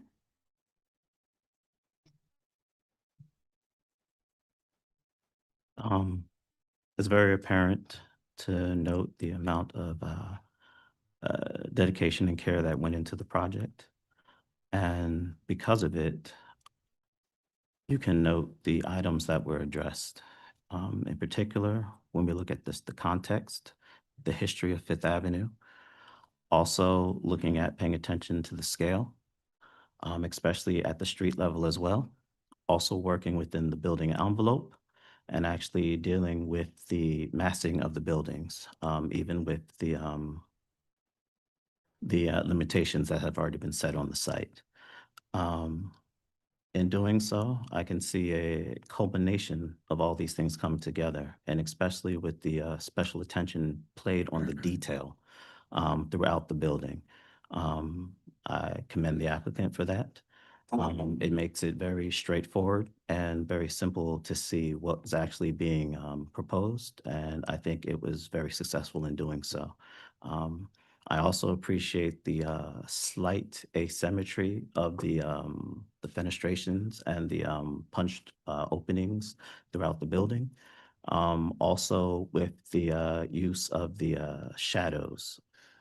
So again, as it was stated prior, I understand why the present building can't be utilized as much as it was from its construction, especially with the limitation in the floor heights. Can definitely understand that. And it's unfortunate that the existing building, even not being the best example of what it was trying to be when it was constructed. But I enjoy the culmination of all the work that has been done, and I can find this appropriate. Thank you. Commissioner Chu?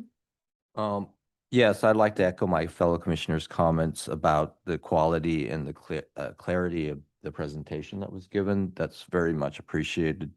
In terms of the two matters at hand, I'm in agreement with the previous commissioners on that it's appropriate to take down the existing building and do the proposal that you've shown us. Now, in terms of the new building as proposed, just want to go through several points. I do think it's a big improvement of what is there right now, and I think that there's several things that were done here that I think contributed to successful approach. You've obviously done this before. It's a very, very, very polished presentation, very clear, and answered all the questions that were asked.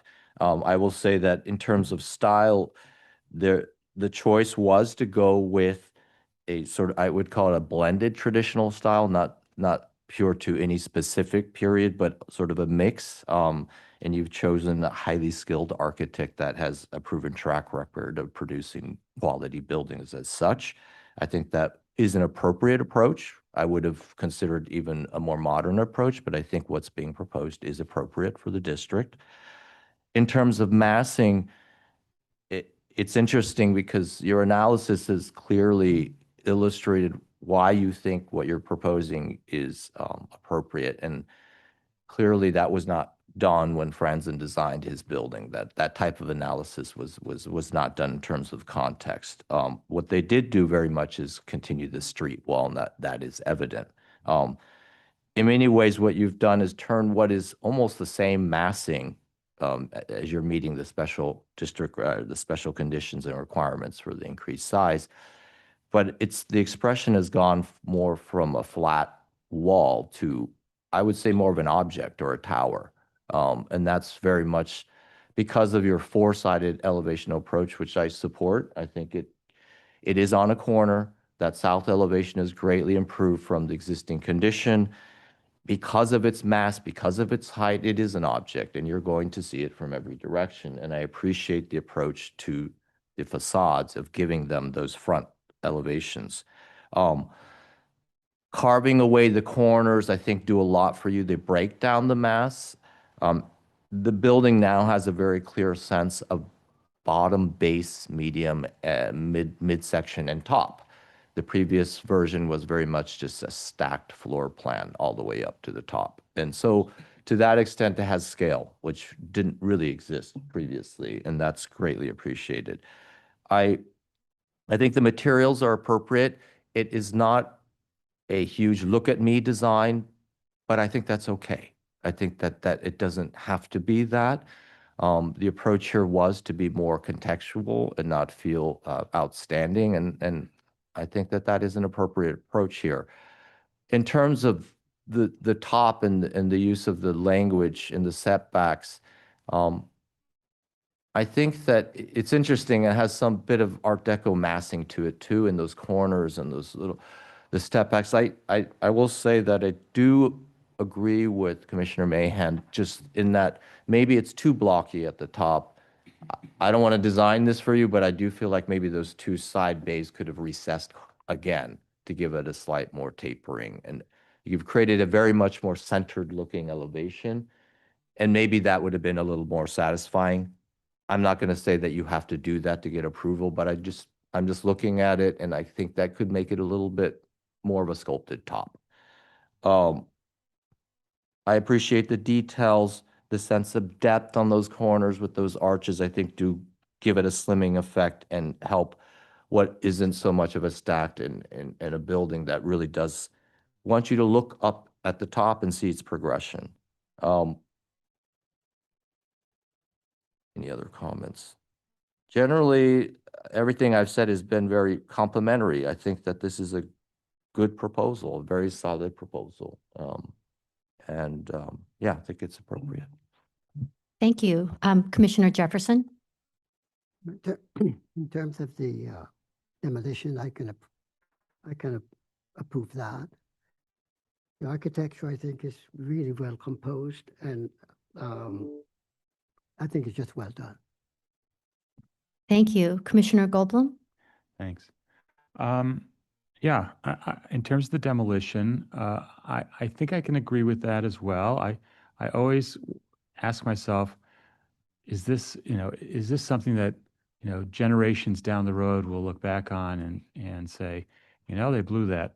And I always think of Frank Furness and how his work was plowed down en masse because it was out of style. But I think that this particular building will not necessarily be mourned in that way, I hope. So I can agree with the decision to allow for the building to be removed, setting apart the environmental disaster that represents. I think that I agree with other comments about the general quality of the presentation and the design. A couple of things. The first thing I noticed was in the analysis of the kind of grand sweep of Lower Fifth Avenue, it's true that it escalates as one gets south, I think. But I think what's also true is that it escalates above a datum. And there's like a 13 to 15 story datum that if you look at that, the distant photos, this one shows it, in the buildings to the left, and that pattern extends further to the north. I think that 13 to 15 story datum where the cornices are and where you even see the Pierre hits it, the Sherry Netherland hits it. This building has that center section. I would suggest that they kind of break that and set that back a little bit so that line ties in a little bit better. It's relatively consistent, even as the towers ascend. I think that holding of that line is something to look at. I agree with Frank about the top. Almost all of these identified sculpted tops were read as pavilions or villages of pavilions on top of a more kind of bulky base. And here it really feels, I think, more almost like an Art Deco stepping than that kind of classic Fifth Avenue pile on top of the building. So I think that the suggestions that Frank and Stephen had about narrowing or articulating that top are good comments, and I would echo them as well.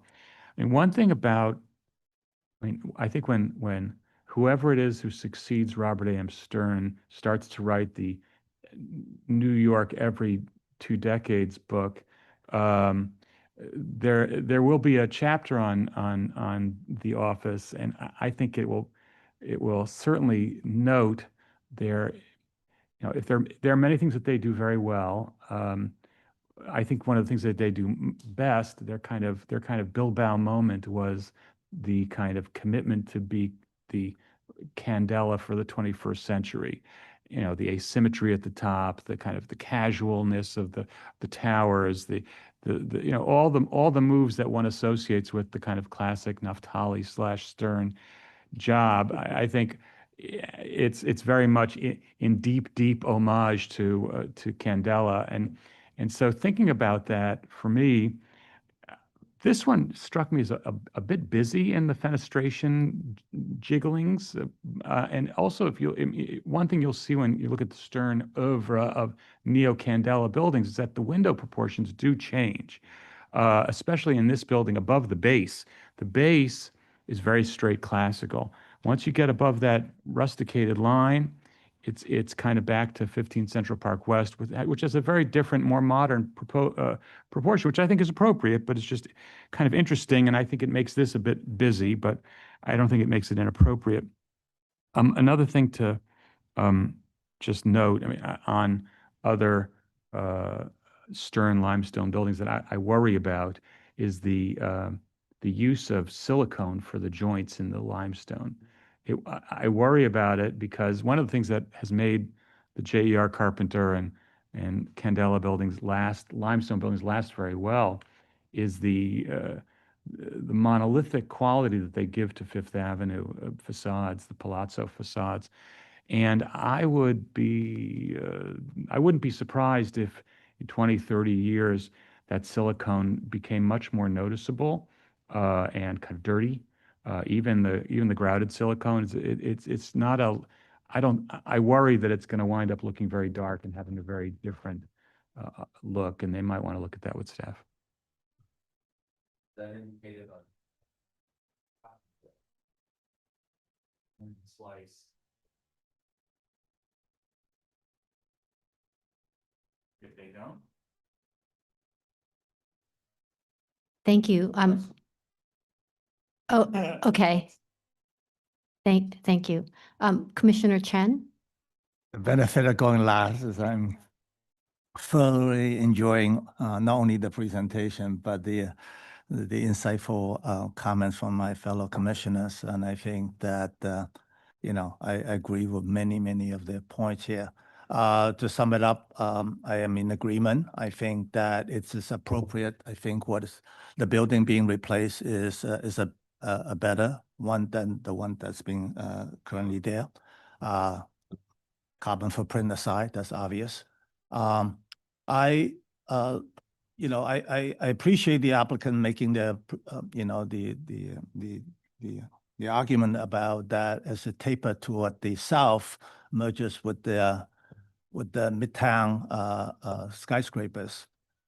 But in the context, I tend to side with the side is because of the cluster. It's not necessarily that because it's Fifth Avenue, but is that given the Pierre, the Knickerbocker, the Metropolitan, and the nearby context, this building blends in well, as has been noted. And I love Commissioner Chu's comment about the Art Deco top and Commissioner Mann's comment about further articulation. In architecture school, you always taught about that the building should be designed with all four sides, different facades. And I think they made a good attempt here. And that's an improvement, obviously, in the hands of an excellent architect. And I'm leaning toward after the Commissioner Mann's comment about the articulation. I appreciate the effort to articulate the top. And I do agree with Commissioner Chu as well about that maybe further detail is not going to hold up this approval, that be further study at the top because it's such a prominent view from Central Park South on the Plaza Hotel. And overall, it's a great project. Thank you. So Commissioner Mann, it looks like everybody is in general very supportive. Perhaps we can make an approval with recommendations that they restudy the crown with staff. Anything else, Corey? We could also explore the datum line along the sort of typical street wall height of Fifth Avenue buildings, some sort of gesture or setback. We can study that with the applicant as well as the joint materials. Okay, sounds good.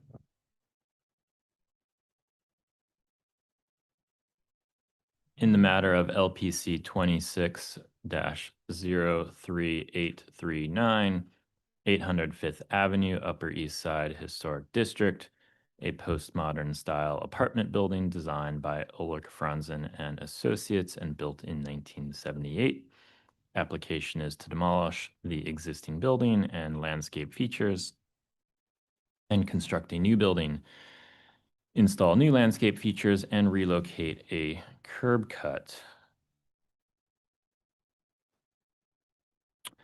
I recommend approval, finding that the demolition of the existing building will not diminish the special architectural and historic character of the historic district, that the plane of the front facade of the proposed new building will align with the adjacent building to the north and the prevailing placement of facades at Fifth Avenue, thereby reinforcing the street wall, a consistent feature of this historic district. That the proposed building will be consistent with the large historic apartment buildings found throughout Fifth Avenue in terms of its overall size, proportions, massing, and materials and finish palette. That the proposed primary facades are articulated in an arrangement of base, shaft, and crown featuring setbacks at the top of the building, which will be consistent with the basic organization and hierarchy of elements of many of the historic apartment buildings along Fifth Avenue, referencing the classically inspired stylistic character of many apartment buildings in the historic district. That the proposed materials palette of the primary facades featuring limestone cladding, a gray granite water table, punched window openings with metal light-colored windows, and black finished metal elements will harmonize with the masonry materials and finishes of buildings found within the adjacent streetscape.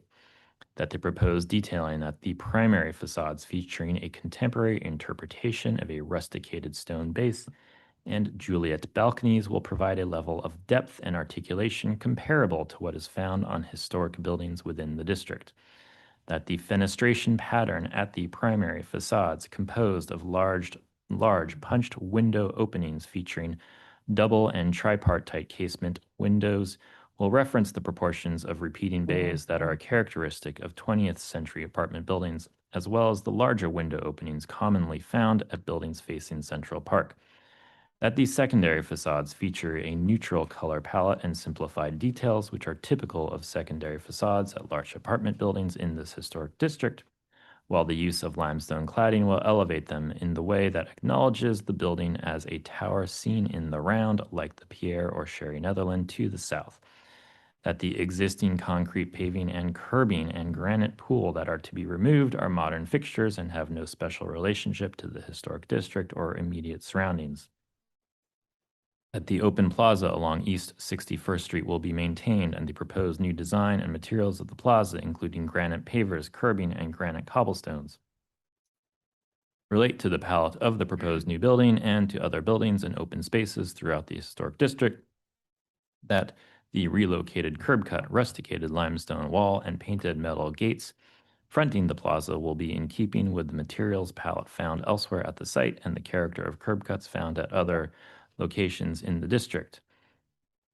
historic district, and that the proposed building and plaza will enhance the special architectural and historic character of the Upper East Side Historic District, and that the applicant will work with staff on further articulating the crown of the building, will explore with staff acknowledging architecturally the datum, the mid-scale datum of Fifth Avenue, and will investigate the use of silicone or other grout materials in the limestone.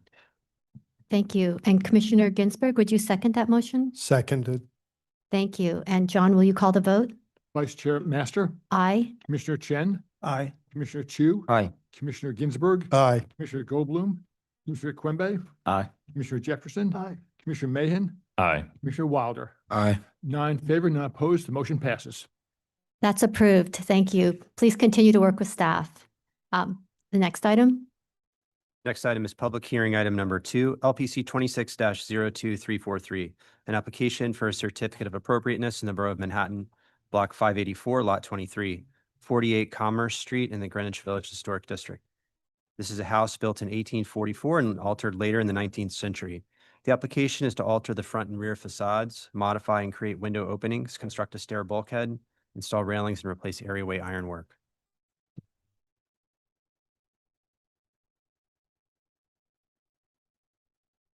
You could just pause on the presentation, please. Thank you.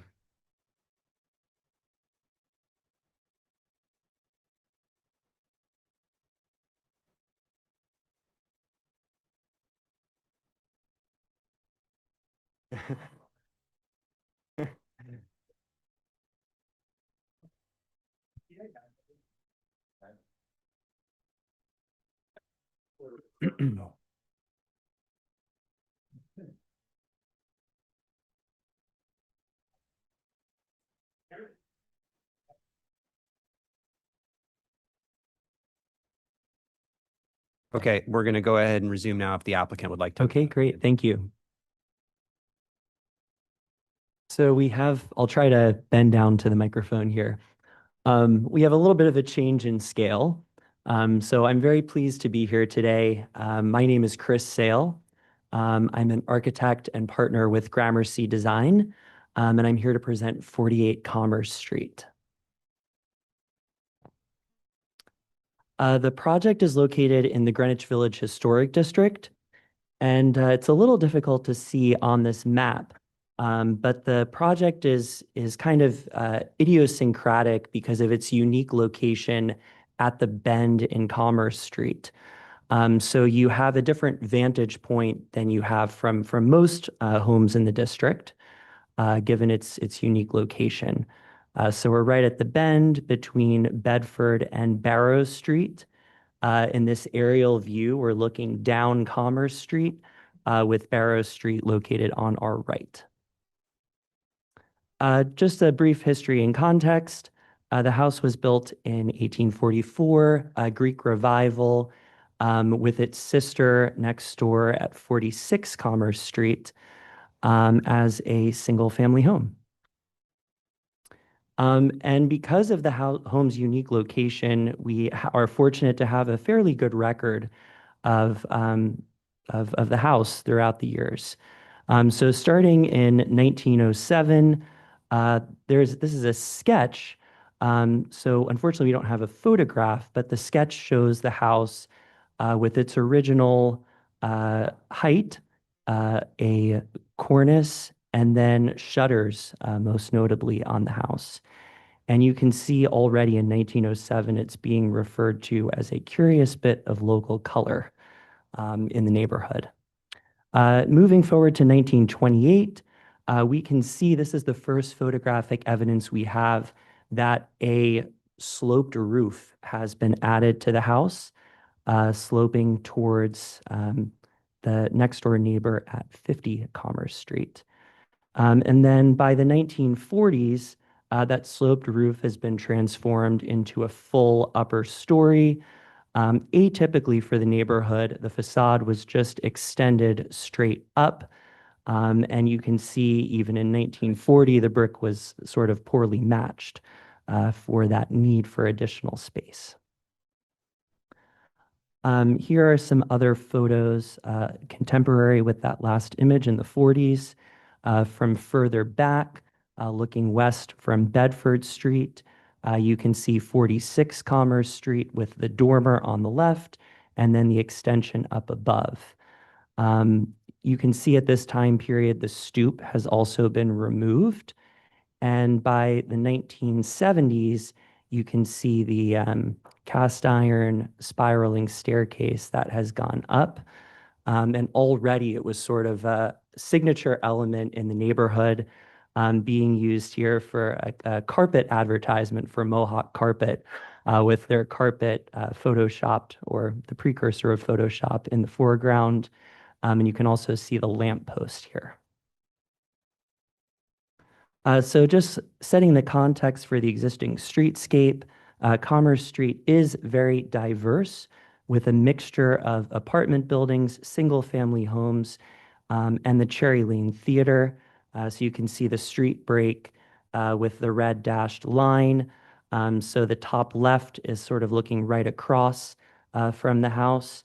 And then you can see the house in context with 46, 48, and 50 in the bottom right.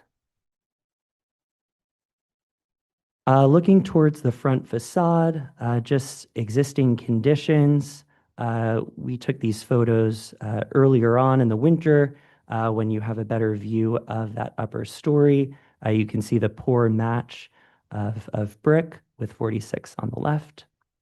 And then some existing conditions of that later intervention for the stoop. At some point, the lantern was removed. And then we're moving forward to our proposed alterations. So we're looking at the existing plan on the left. And what we're proposing to do is actually remove the front facade of the upper story and restore the original cornice, matching the proportion of the cornice of 46 to the left. And then typical of the other homes in the neighborhood, which you can see further on in the presentation, we have some precedent examples for the mansard roof and dormer, but we're proposing to kind of hide that upper story, make it very clear the demarcation between the existing and the additional story up above with the mansard roof. And then we're also planning to reintroduce shutters that we had seen in the 1907 tour book.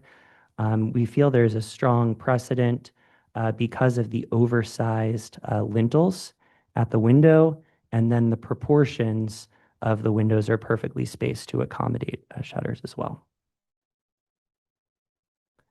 So starting with the fourth floor, here you can see a close-up of that existing brick. And then for context, 46 to the left, which has a dormer added above for the fourth story as well. And then here are some context images in the neighborhood. So most notably 41 right across the street is a Second Empire edition mansard roof, which we're not quite going for that style with the sloped ends. But Greenwich Avenue similarly has a mansard roof with a dormer set right at the front facade. Also notable at 102 is the party wall where the parapet is being expressed. And then looking at Bedford Street and Commerce Street on the corner, there are two examples right here at the end of the street with the addition. So some proposed images from the street view. What you can see here is we're extending the parapet up on both sides of the mansard roof. We do currently have a parapet abutting 50 Commerce Street, and then 46, there is an existing party wall there that's shared between the two houses. So we're mirroring that parapet condition. Also here, you can see we are keeping a bulkhead up to the roof, but we're rotating that bulkhead. The house was chopped up into apartments at some point in time, which don't lend itself, the vertical circulation did not lend itself well to that. So we're making it more cohesive on the interior, which results rotating the bulkhead 90 degrees. And you can see in the far right, the existing lot line windows of 50 Commerce Street. So we're respecting those with our revised bulkhead. Notably with the dormer, we are showing a pilaster at the corner. So we're trying to preserve some of the Greek Revival detailing from the lower stories with the new dormer up above. And the other thing that we're doing is we're maintaining the height of the existing parapet, but it's just shifted back. What that enables us to do is to hide the railing for the roof deck and partly camouflage that. Then just some photos of that bulkhead that I was just mentioning. Because we have a long vista down to the property, you are able to just see the top of that. You will be able to see the top of that bulkhead in the background, just peeking out above the new mansard roof. But it is difficult to see depending on the season. So we have looking all the way from 7th Avenue at point 1, and then closer up at Bedford on point 2, and then 3 is more typical of the view you'd have towards a townhouse. So here's just some context images. And we've had to cheat a little bit and show that the home in front of the existing trees. And then looking up closely at that corner condition, you can see those overscale lintels, and then the cornice location at 46, and sort of how that would change with the proposed intervention. Because of the house's unique setting in the corner, you also do have a view towards the back of the house, all the way from Hudson Street. So we're showing the view back towards that rear facade. And then what's interesting to note here in this existing aerial is sort of the massing of the existing dormer at 46 Commerce, with some breathing room on both sides of that dormer, which we're trying to respect with our proposed alteration. Looking towards the south facade, this view is not visible from any of the streets, but we do have this unique condition with the pie-shaped lot where we do have 3 exposures on the house. So we are proposing to take advantage of that and to reintroduce windows on that side of the house. And we are having a little bit of fun and whimsy, kind of speaking to the idiosyncratic nature of the house with some of our window forms that will be in some vestigial spaces off of the stairway. And a rendered version of that facade. And then in the rear facade, it's a sort of unfortunate mishmash today, driven by the conversion to apartments. So the existing staircase or added staircase at some point in time was sort of smashed up against the back left corner here. So you can see those windows that occur at the landing heights. So relocating our stair allows us to really clean up that back facade and reintroduce an even pattern of windows on that facade. Moving down to the front stoop, as you could see in the historical precedent, the existing stoop is sort of a beloved feature of a unique street. But it is in relatively poor condition and poorly constructed. So we've taken a look at other similar stoop conditions, and we're proposing to recreate the form with some detailing that's more appropriate for the house, as well as reinstall a gas lantern at the base of the stoop. So we don't want to copy the lantern that's cantilevered off the wall at 46, but we'd like to have kind of a dialogue between the two that kind of make this corner special and photogenic. And sections of the stoop.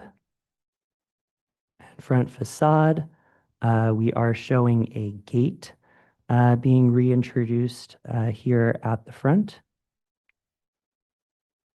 And a precedent image for the detailing on the gate at 105 West 11th Street.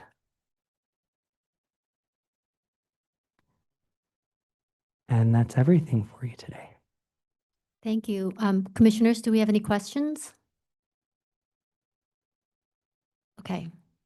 Commissioner Goldblum? Sorry. All right, so is it your intention to have the cornices of the 2 adjacent buildings line up and kind of match each other? Our intention is to have the cornices line up. 46 was turned into like a gingerbread style at some point in time, which we believe was certainly not original to the house.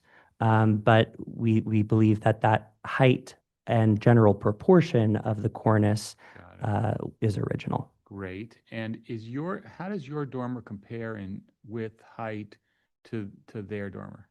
Our dormer is a little bit narrower than their dormer. It is a comparable height for the windows themselves, but we're doing a bit of a shallower pediment on it that feels a little bit more proportional for the Greek Revival direction that we're trying to keep with the house. Okay, thank you. Thank you. Any other questions? Okay, let's move to public testimony. Is there anybody here who would like to speak on this item? Noting that there isn't, I'm going to turn it over to Stephen Thompson for remote testimony. Those joining via Zoom who wish to speak, please use the raise hand function, after which you'll be promoted to panelists. We ask you to unmute yourself, state your name for the record, and you'll have 3 minutes to speak. The first speaker is Chloe Gregoire.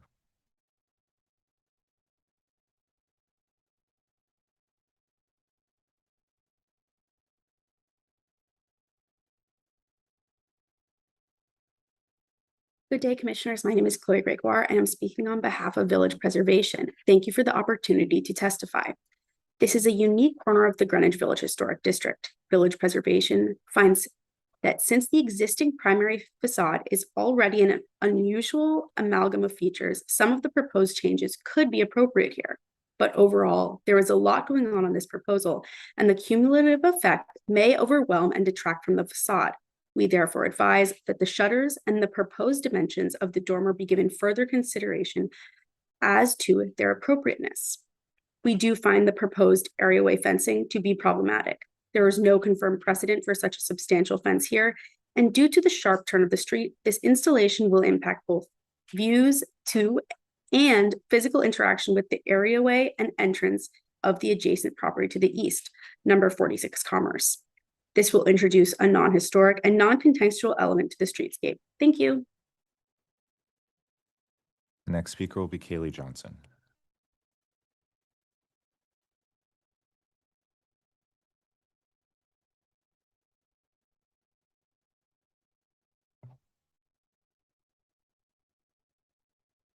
Hello, Commissioners. My name is Kaylee Johnson, speaking on behalf of the Historic Districts Council.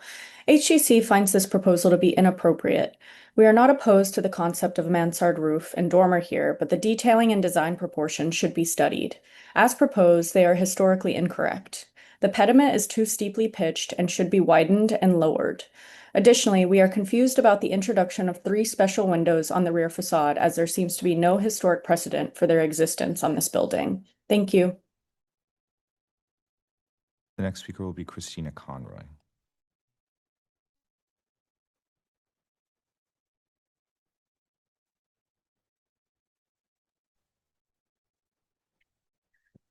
Good morning, Commissioners. I'm Christina Conroy for the Victorian Society. Now, we voice our support for the proposed changes at 48 Commerce Street and welcome the attention to historic detail that clearly has been shown in this proposal. The addition of the dormer window on the 4th story is a much-needed return to the Greek Revival style of the building, as are the shutters, which will help moderate the proportions of the unusually large and heavy lintels. The proposed color choices are also respectful of this style. While the new bulkhead would be visible from a distance, we understand that the practical considerations of roof access and think this addition will be made modestly. Another special note of delight comes from the round portal windows being added to the south facade. Overall, the VSNY is in strong support of the changes to 48 Commerce being made here. Thank you, Commissioners. The next speaker is Perry Vandermeer.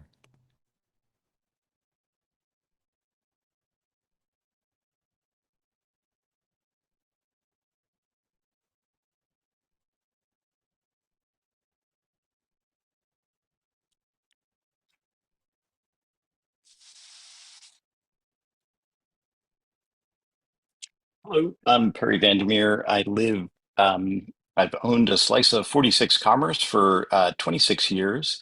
This proposed redesign has not been placed in the context of this corner. how the corner fits together. Past LPC decisions, past LPC discussions have not been incorporated.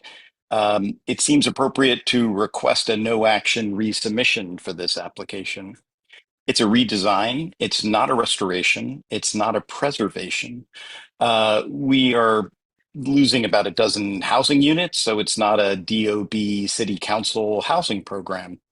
I'll just take 2 points in particular regarding the full redesign of the facade and the unprecedented new addition of fencing.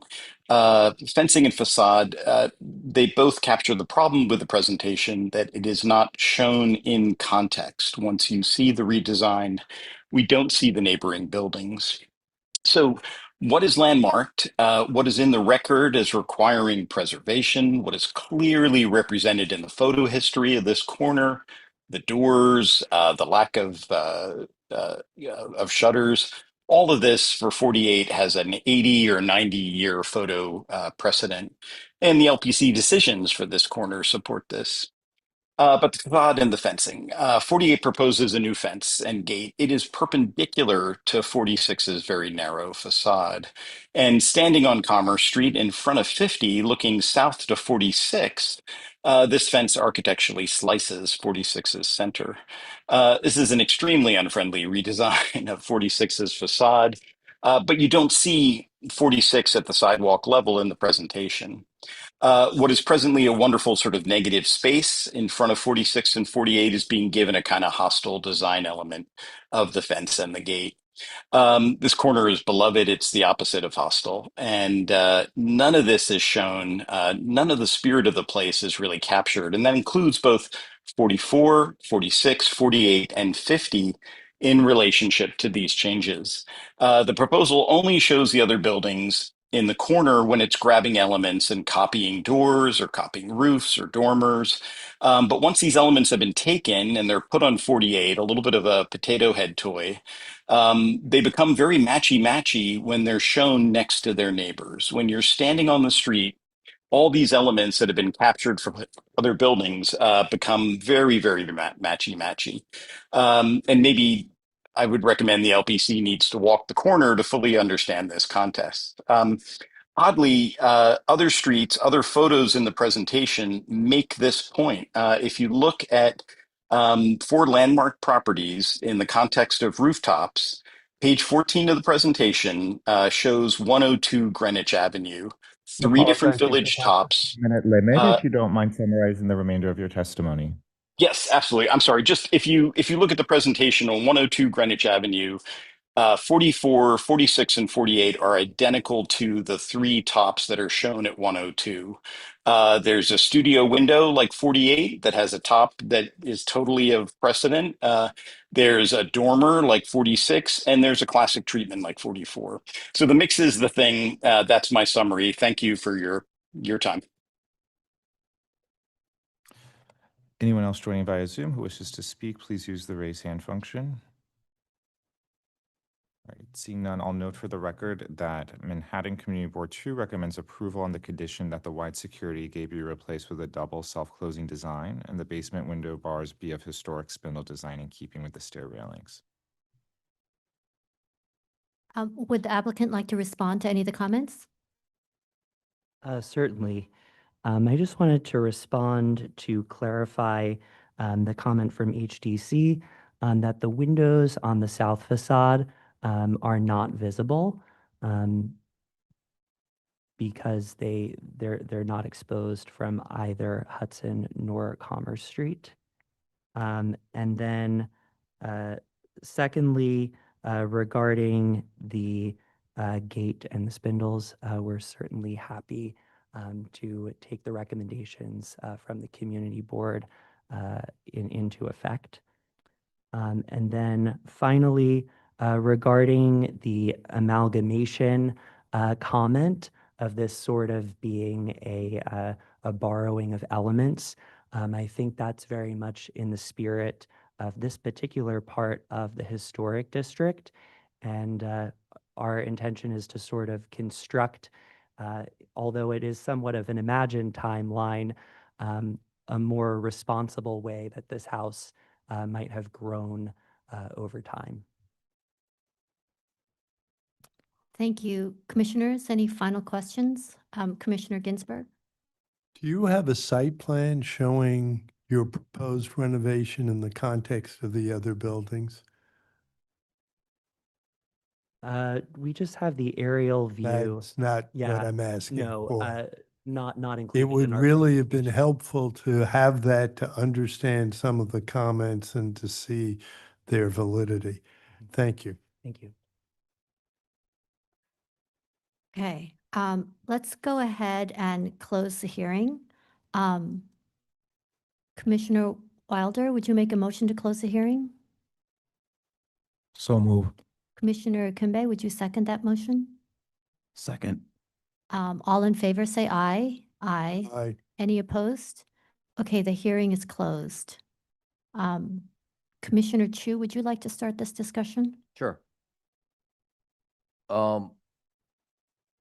Very interesting location. These are very intimate, quiet streets. Know these quite well.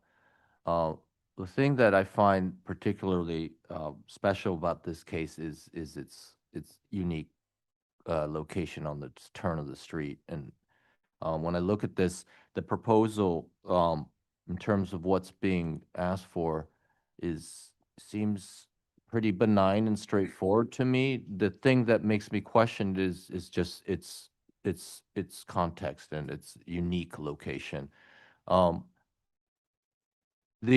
The comments that were made by testimony about the entry and the gate, I tend to agree with. I'll start from the bottom as we go up.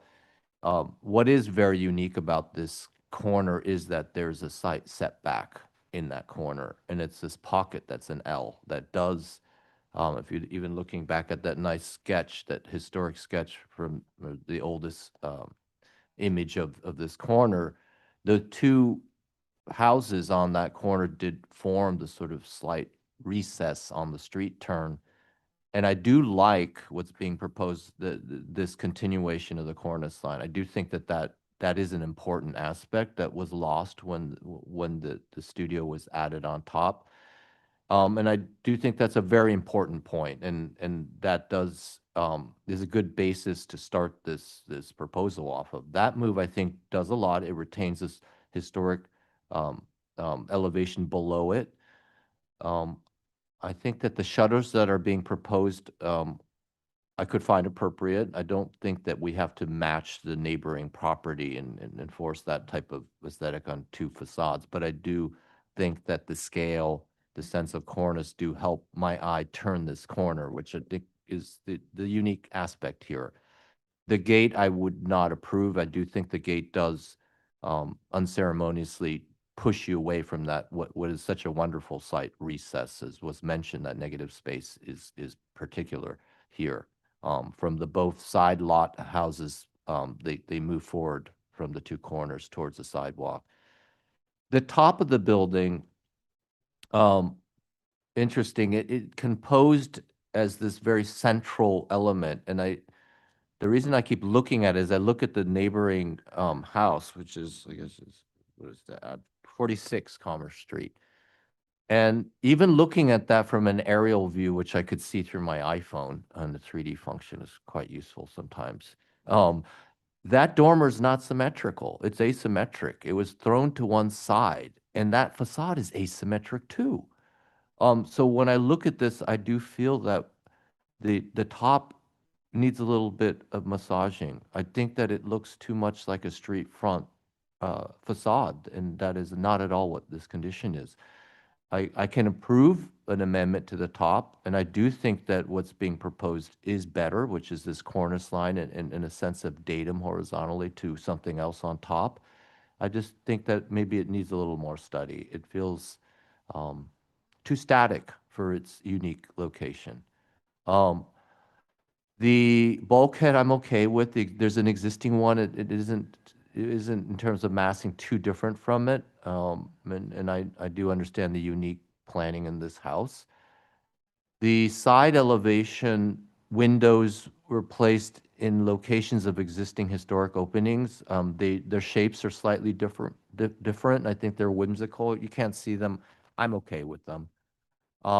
And the rear facade, the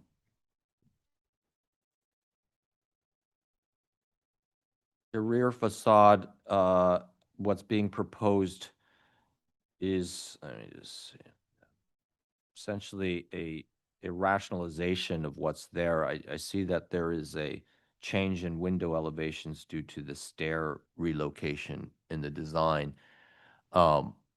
Interesting, these are always remnants of planning in these older houses that I always find nice because it gives you a sense of what happens inside. However, we've allowed for such conditions to be altered. I don't think that's a deal breaker here. I can approve this alteration to the rear. I think that covers my comments. Thanks, and I just wanted to note on the areaway work, the ironwork and gates are actually being reviewed at staff level pursuant to the rules. I know it's not very clear in the presentation, but there's an existing brick retaining wall and planters. It's not something entirely new, and whether they retain that or rebuild it, generally the staff rules do allow applicants and owners to look at the streetscape and the historic district at large for other types of areaway ironwork installations, some of which may very well have had a low masonry curb with ironwork on them. And as for the gates, unlike a gate on a stoop, which the staff does not have the authority to approve, we do approve them on openings into areaways when the stoop is sort of apart from it. But granted, this is a very unusual circumstance, and I think we can all take your comments on that and work with the applicant on it, but just that wasn't part of what you were reviewing today. But we're not. The replacement of the iron curbing stoop itself is under your review. That's not an original feature, and they're changing some of the detailing slightly. So just Wait, so what's being proposed was ironwork on top of the curb. well, We can't I think comment? they may be rebuilding it, but you see it there, that brick, retaining wall does exist. Yes, They're that- basically keeping the scale and that's- putting ironwork on top of it. Okay, my comment was in reference to the ironwork on top of it. And Yes, and that's okay to comment on? Well, staff does have rules to add that type of ironwork if it's consistent with other installations, whether historic or added later. It's about kind of fitting into the context, right? And I think you all don't see the full context here, but again, we'll look at that more closely to look at the details of it and the height and things like that. But the presence of it is something the staff would be able to approve. Okay, I guess my comment was considering the context in that I do think that a gate when you're on a street wall is okay, but when you're in an L configuration, that gate essentially goes 90-degree to the facade on 46. And that was my point, is to not exasperate that element into the facade of the neighboring house. Comment taken, but I Okay. think the rules don't get into the specificity for like a very unusual circumstance like this, and I think it would kind of defer to a larger streetscape than just the one house next to it. Okay. Thank you. Commissioner Jefferson? I find most of the items appropriate, alter the front and rear facade appropriate, modify and create window openings appropriate, construct a stair bulkhead, install railing, replace areaway appropriate. However, I have a problem with the dormer. And I'm trying to figure out visually why. Is it part of the roof, the mansard roof, or is it part of the front facade? Visually, which one is dominant? Which one visually is dominant? And it's painted white. And so when I blink my eye, it becomes part of the front facade. When I look at it again, it could become part of the mansard roof. Then I say, what happened if I made it gray to fit the roof? Would that work better with the blending in with the roof form, make the volume more precise, and make the building read clearer rather than this ambiguity? And that's the question I have.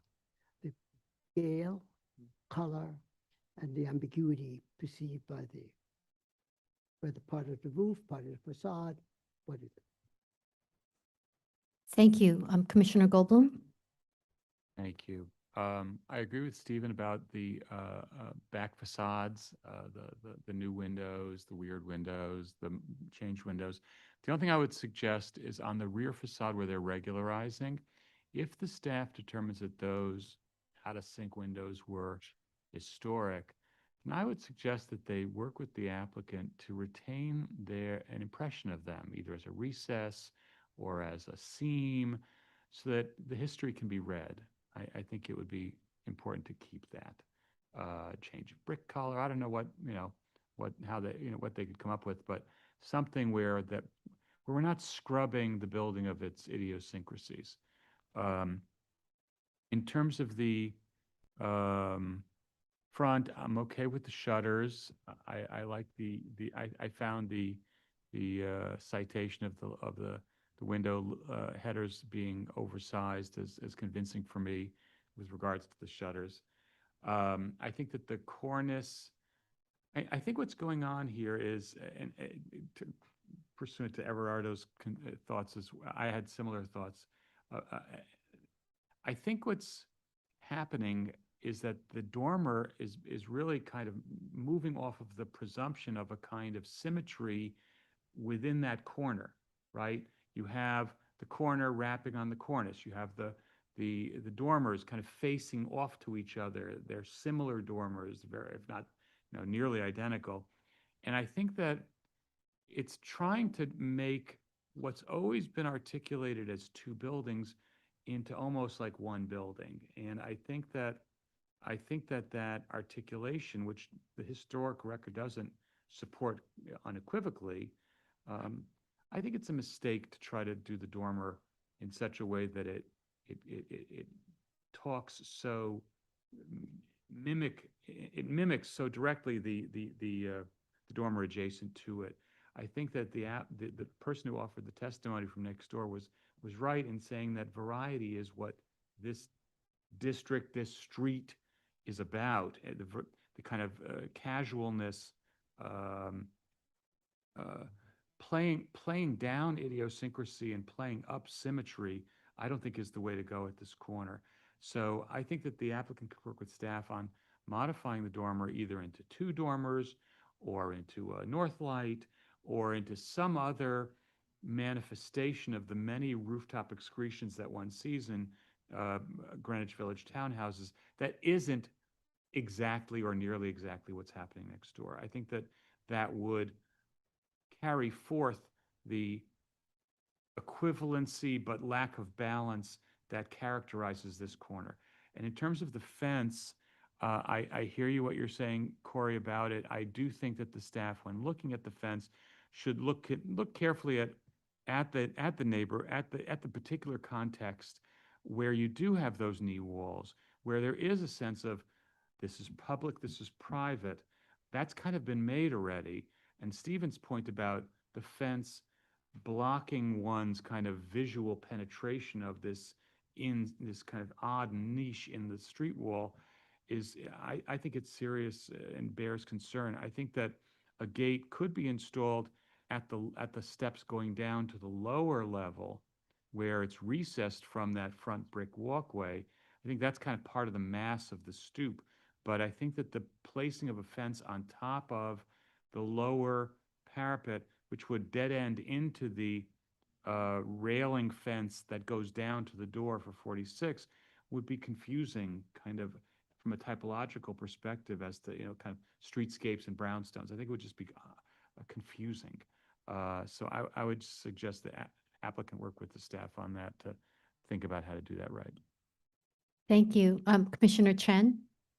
Yeah, just to add on what Michael and Stephen just said, because I took early on during the hearing, I took it upon myself to look at the street on the Google map, and the Google map clearly shows what their concern is about. I think there's a void to a solid ratio, and that being a corner, I think I would highly recommend that the staff and the team take a careful look at that corner. It's a charming street, variety, intimate, very nice neighborhood, and very, great architecture. But that corner, once you put a fence in, really will be so. Thank you. Commissioner Mahan? I concur with Commissioner Goldblum's comments. Thank you. Commissioner Ginsburg? In general, I concur with my fellow commissioners' comments. I just want to make a few observations. It's really unfortunate that there isn't a good site plan so we can fully understand how what's being proposed relates to the adjacent buildings. The second thing, in terms of the dormer, and I realize there's this adjacent dormer, the scale seems to me wrong. And it may be that if it were a different color than white and more like the roof color, it would recess. But in the examples shown on what I think is page 15, they're double dormers, or even if it's double roof on a single dormer, or something just to break up the scale of it a bit. And so I'd like that. And finally, there was testimony about the reduction in the number of units, which I find unfortunate, but is not the purview of this commission, given. And so I agree it's unfortunate, but it's not something we have any say over. Thank you. Commissioner Wilder? Yeah, I agree with a lot of comments that were made. I I agree that I think the extension, kind of adding the mansard roof, is a good decision to maintain that cornice line. However, I do think that the actual design of it is misleading, and I think there's an opportunity to do something different, kind of alluding to what Commissioner Ginsburg said in terms of the style and the scale of the dormer. I think I do have an issue with the shutters. I understand why they are the design the way they are, but I do feel that taking away that visibility of the brick between them it feels off in terms of the proportion of the lintel, the windows, and the shutters. I think I agree that there could be shutters there, but I think the size of them needs to be worked on. I agree with the comments regarding the fence at the ground. I know that's not what we're looking at today, but I do agree that it's probably not necessary. And in terms of the rear facade, I'm okay with those changes as well. Yeah. Thank you. Commissioner Kimbe? Overall, I'm in agreement with most of the moves that have been made. I'd only point out that I do believe some attention should be given to the streetscape and how the entry to the home actually corresponds to its neighbors and its surrounding. And I'll also point out that I believe that the dormer needs to be massaged a bit, proportion, scale, maybe color as well. Thank you. So it looks like most commissioners were supportive. However, I think the dormer needs to be restudied, working with staff in color, size, design, et cetera. And then I don't know what you want to do about the fence, but I think a lot of commissioners did feel that the fence needed to be at least looked at. My question is whether or not the top floor dormer could be settled as a redesign at staff level, or do they need to come back to us? That's my question. I think if the commissioners recommended that it be broken into two smaller, typical traditional dormers, certainly there's a body of those to sort of study details from and match. If they felt that putting studio window into the slope of the mansard being proposed, certainly there's models for that. But I do think if it's something else that's being sought here, that's probably not something that the staff should make the decision on until we knew exactly what that was. So I think it depends on what the commissioners are comfortable recommending. If it is that you would only want to see the two smaller dormers or the sort of a studio light In the roofing, we could do that, but otherwise they probably should come back. I mean, this is my opinion. I don't think it's our place to design it for them. I do think that they can take our comments and interpret it and come back with a proposal. But I let my other fellow commissioners comment on that as well. Does anybody else have any thoughts about? Yeah, I concur with Commissioner Chu. Rather than dictate, you know, Maybe they should have the have them come back? they should have the opportunity to take a stance of their own. Okay, okay. So it looks like, I think what we're gonna do is take no action today and have you come back, perhaps, looking at some options for the dormers, considering some of the, commissioners' comments. And we'll also have them take another look at the fencing and respond to the other comments as well. Thank you. Thank you. Let's move to the next item. All right, the next item is public hearing item number 3, LPC 26-03584, an application for a certificate of appropriateness in the Borough of Manhattan, Block 489, Lot 15, 83 to 85 Sullivan Street, 83 Sullivan Street individual landmark, and the 85 Sullivan Street individual landmark, also both in the Sullivan-Thompson Historic District. This is 2 federal-style row houses built circa 1825. The application is to combine the buildings, construct rooftop and rear yard additions, reconstruct the side and rear facades, and excavate the rear yard. Good afternoon, Commissioners. Sarah Scher, Higgins Quaisbarth and Partners, the historic preservation consultants on the project. Jonathan Taves from Davies Taves Architecture and I will be taking you through today's presentation. 83 and 85 are located on the east side of Sullivan Street between Spring and Broome. These are individual landmarks that were designated in 1973 and were also included within the boundaries of the Sullivan-Thompson Historic District, which was designated in 2016. 83 and 85 Sullivan were constructed together in 1825 after a fire burned down the original houses on this site. In 1874, 85 Sullivan, seen on the left, was raised up 1 story. In 1880, 83 Sullivan on the right was raised up 1 story. You'll see in the photo that the bricks are interconnected at the bottom 2 floors, and then there's kind of a seam in between the top floor. 83 Sullivan on the right side has a horse walk that originally served as a passageway to a rear house at the back of the property. 85 Sullivan on the left side has a gated alley that also served as a passageway to a rear house at the back of the property. You'll see on the left side there is a parking lot adjacent to the houses. This is a rendering showing the proposed work as seen over the parking lot to the north. This work includes the reconstruction of the side and rear facades of 85 Sullivan, which has been deemed structurally unsound by the project's engineers and has been shored in place since 2009. It also includes additions at the side alley and in the rear yard, a rooftop addition that is minimally visible from the north due to the undeveloped property adjacent to the houses, and then a central brick-clad chimney. The appropriateness for the scope is really rooted in the complex history of the site, its context within the Sullivan-Thompson Historic District, and also how federal row houses evolve over time for practical purposes.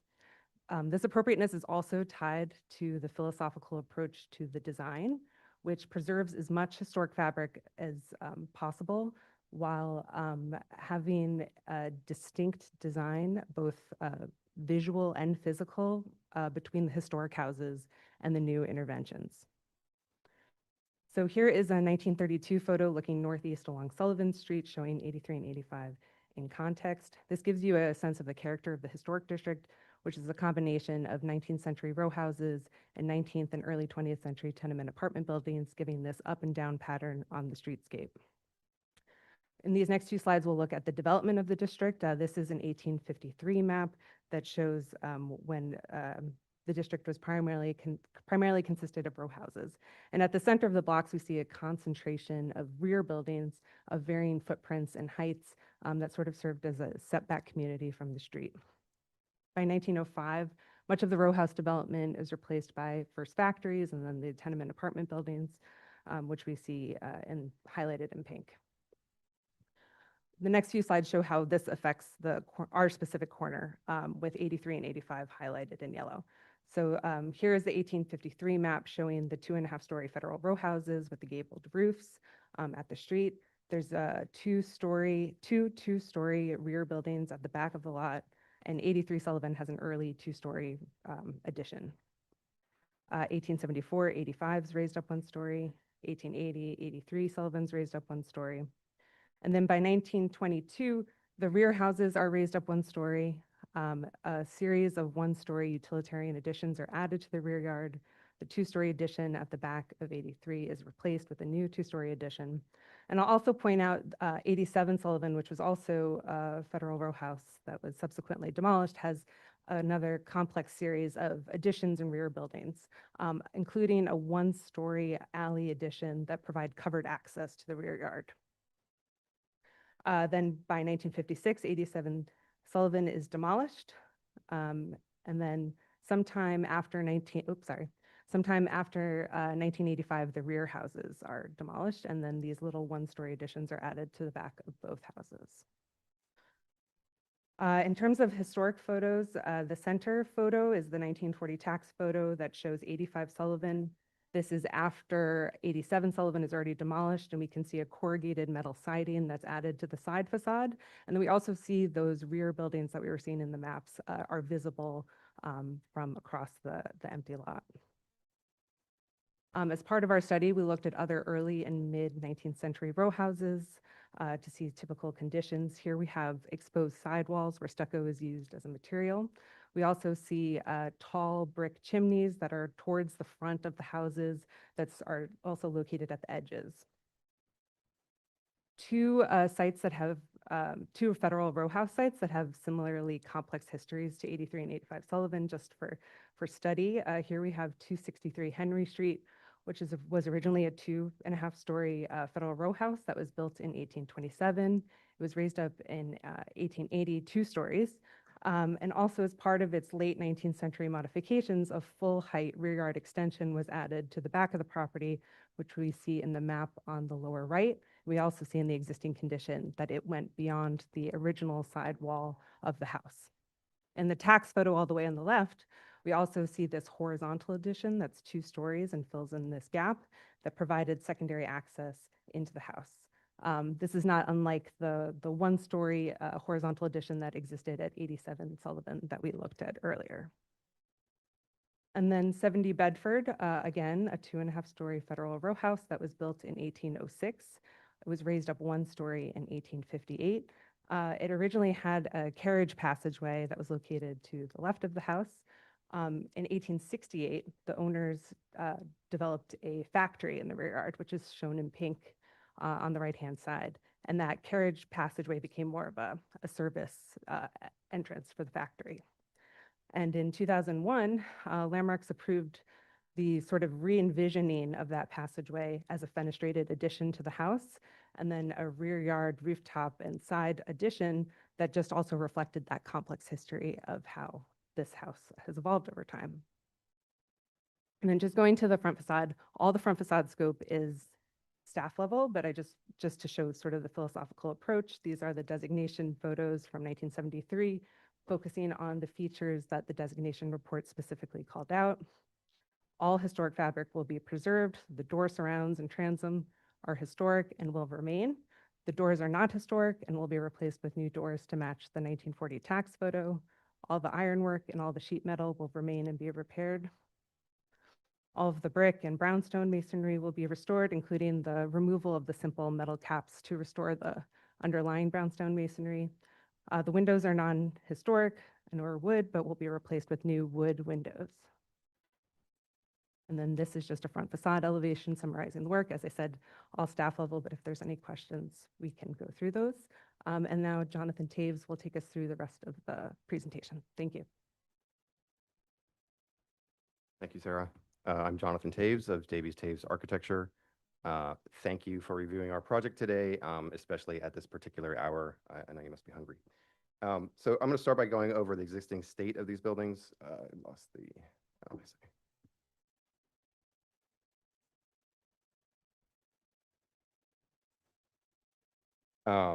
The existing state of these buildings and discuss our proposed restoration and additions to the rear of the buildings.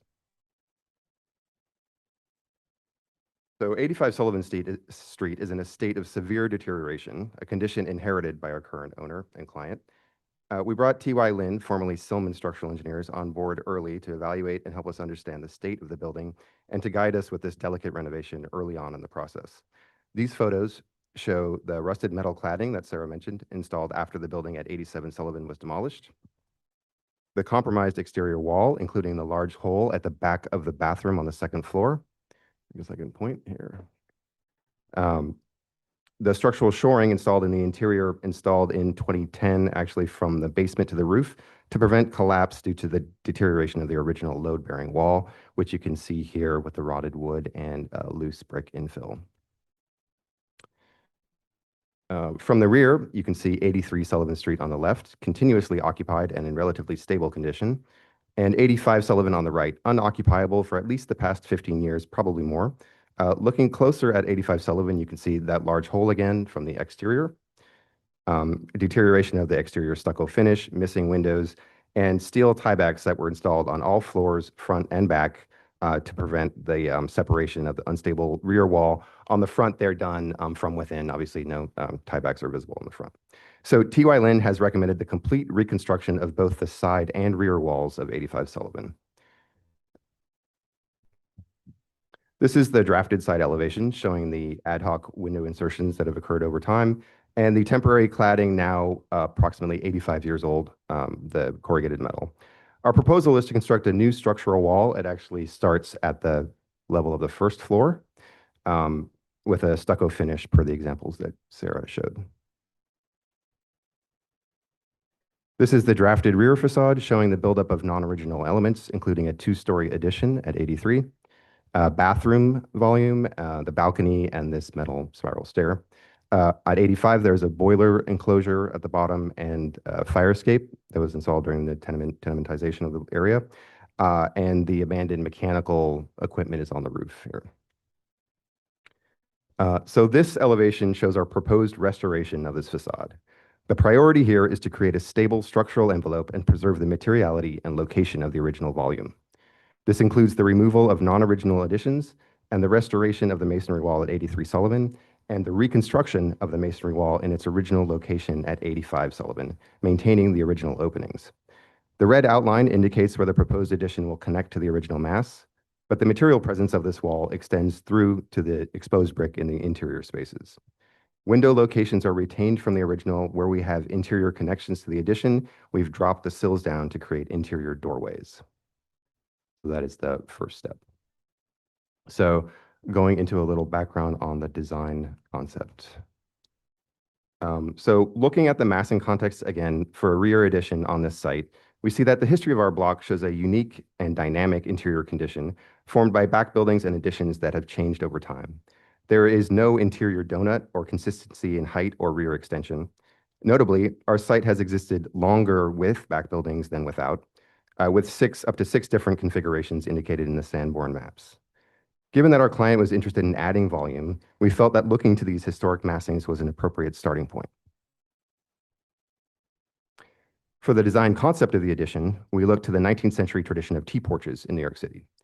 We're not attempting to recreate a T-porch with this proposal, but rather learning from them as a historic precedent of layering interior and exterior spaces, and as an example of enclosure using a minimal post and beam frame that defines open light-filled volumes and is a structure that is materially distinct from the masonry wall. In terms of a material context, we discovered that this area has a historic connection to the copper industry. The 1894 Sanborn map shows a coppersmith a block away at Prince and Sullivan, and this 1922 map of industrial zones in the city highlights our neighborhood as a metals district. The 1940 tax photos also show a copper warehouse directly across the street between 6th Avenue and Sullivan Street. This is actually 79 Sullivan in the back here. So our buildings are two buildings down. So we're excited to have this opportunity to connect the design to the industrial history that is actually local to the block. So looking more closely at the use of copper in architecture, this is an example of a federal style building on 11th Street with copper cladding added in the 1890s to the third floor and a decorative awning. You can also see copper gutters and leaders in this image, a more typical and widespread use of this material. We also look to the modern tradition of using copper for its functional and aesthetic properties. This is an example by Sigurd Leverance near Stockholm, and another more recent example in Oslo.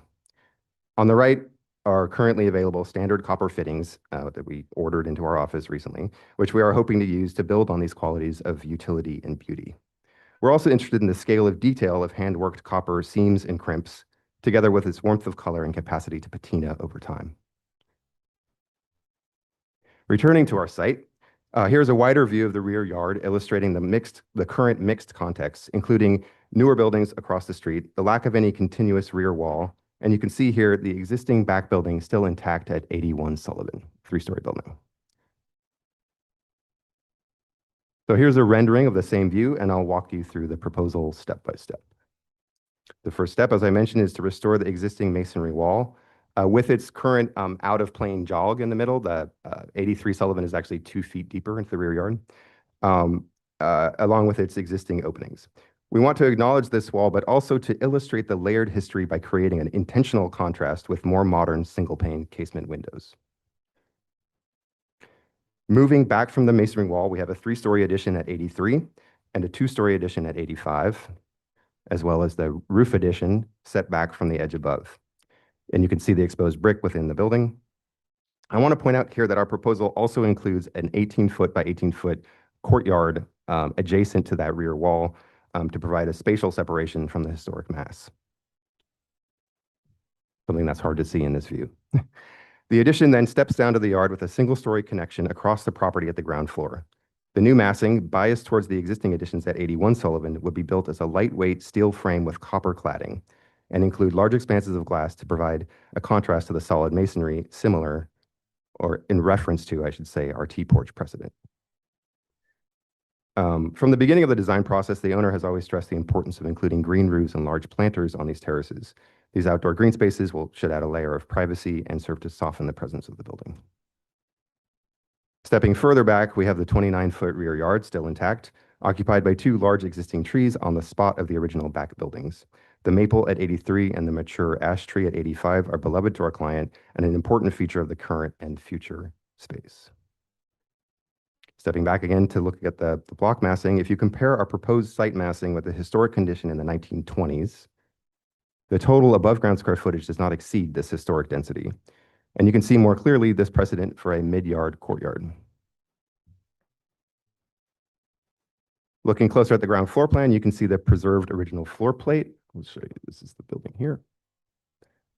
The original horsewalk passage along the property line to the south with a glass door at the end and a view through to the back. The courtyard that allows for legibility of the original volume and the rear and side yards at the back of the building. One thing to note here is that the proposal includes infill of the existing narrow side yard along the north edge of 85 Sullivan. Currently, the setback is 30 inches from the lot line. The current condition is a non-compliant setback, technically an unsafe passageway, particularly when considering a future building to be built at 87 Sullivan.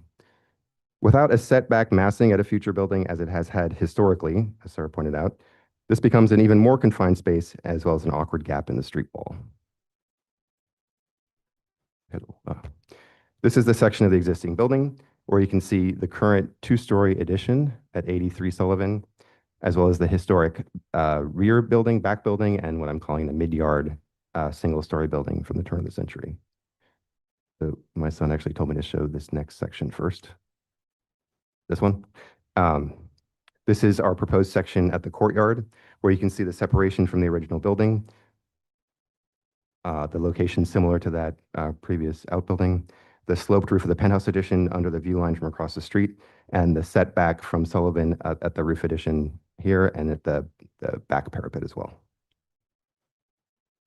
Sorry. So this is the section at 85 Sullivan, showing the kitchen and living room extensions at the ground floor, a home office at the second floor. We are retaining the original floors of the existing structure with exposed original beams in the bedrooms along Sullivan. And the basement excavation begins after the line of the existing building, preserving the existing basement level under the original structure. We are working with TY Lin on foundation design and GZA for supportive excavation drawings, as well as demolition, shoring, and sequencing details. And lastly, this section at 83 Sullivan showing the countersunk area for mechanical equipment at the rooftop addition and the preserved parapet wall at the line of the addition. The addition would be structurally independent from the existing building. This is a detail of that connection where the addition meets the original building wall. Load-bearing columns for the new construction, I'll try to point that out. And these are the girders, would be structurally independent and outboard of the old building wall. Looking at the proposed Sullivan Street elevation, you can see the rooftop addition set back 6 feet from the north wall of 85 here, and designed with a pitched roof to diminish its presence seen from up the block. You can also see the one-story addition that wraps around on the side at the ground floor level. Sarah previously described historic precedents for this type of practical infill at 263 Henry Street and 70 Bedford. Here's a view of the rooftop addition, where you can see that this element is more of a copper box, solid box, similar to the 11th Street precedent with copper siding and pitched copper roof, and is designed with a difference in window openings to distinguish between 83 and 85. You can see the extension of the historic masonry chimney and the mechanical units and stair bulkhead beyond. We've worked with our engineers to reduce the number of units needed, including the relocation of the building ventilation, the ERV system, into the basement. We've also lowered the roof in this area, as I pointed out earlier, and shifted the equipment towards the taller neighboring building to help conceal it from view. This is the existing context of the full block elevation with the up-down mix, somewhat typical of the Sullivan-Thompson Historic District. And this is the proposed elevation in context. And here we have views of the physical mock-up on the roof. So the mock-up photo is on the left, the rendered photo montage is on the right, if you can tell. This is the view from Spring Street, where there's a limited vantage point, but you can see the side of the rooftop addition it's uphill from the site. And this is the view walking down Spring Street a little bit, where again, you can see that side of the rooftop addition, but it is set against the backdrop of existing taller buildings. Moving closer to the oblique view that you saw earlier, the rooftop addition is actually less visible, but you can see a portion of the railing and the chimney extension, which, as Sarah pointed out, is typical for the federal style houses of this era. You can also see the first floor addition to the lot line and the single room addition on the second floor, also filling into the non-compliant setback, but rendered to be materially distinct from the stucco wall and the original mass. Finally, we have the view from straight across the street. Only the chimney extension is visible on top of the building, as well as the facade improvements, the 2/2 windows, operable shutters, and replacement doors to match the historic examples from the 40s. Thank you. Thank you. Commissioners, do we have any questions? Commissioner Ginsburg? For the copper, there are 3 options with the copper. You can get it patinaed, you can get it natural to weather, and you can get it natural to be coated so it stays the bright copper finish. The images were somewhat Halfway. Yeah. What are you planning to So do? the plan is to either get it natural to patina and then arrest the patination in some areas to hold that darker red color, or have pre-aged pieces. Thank you. Any other questions? Okay. Is there anybody here that would like to speak on this item? Noting that there isn't, I'm going to turn it over to Stephen Thompson to see if we have any remote testimony. Those joining via Zoom who wish to speak, please use the raise hand function, after which you'll be promoted to panelists. We ask you to unmute yourself, state your name for the record, and you'll have 3 minutes to speak. The first speaker will be Chloe Gregoire.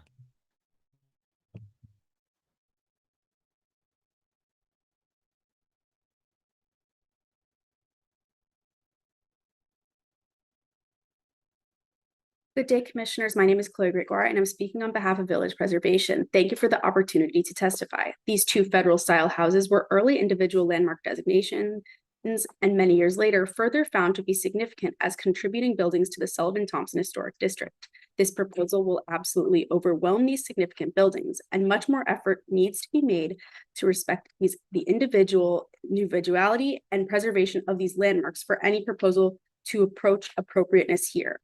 As presented, the proposed rooftop and rear yard additions are completely inappropriate.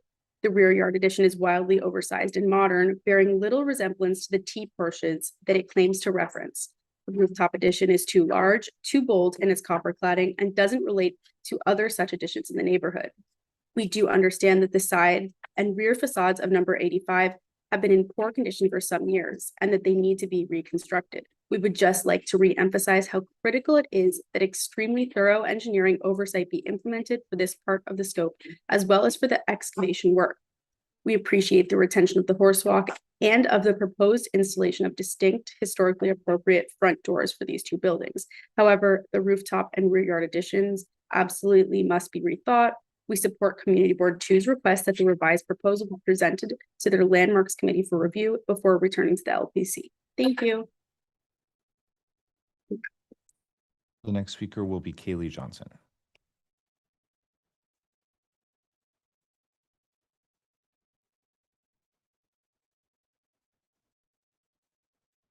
Hello, Commissioners. My name is Kaylee Johnson. I'm speaking on behalf of the Historic Districts Council. HDC finds the restoration of the front facade commendable and the treatment of the rear facade interesting and appropriate. We specifically liked the glassy rear addition that allows visibility of the historic rear facade. Our only question is, why were these buildings allowed to deteriorate to this extreme degree until now? Thank you. The next speaker is Christina Conroy.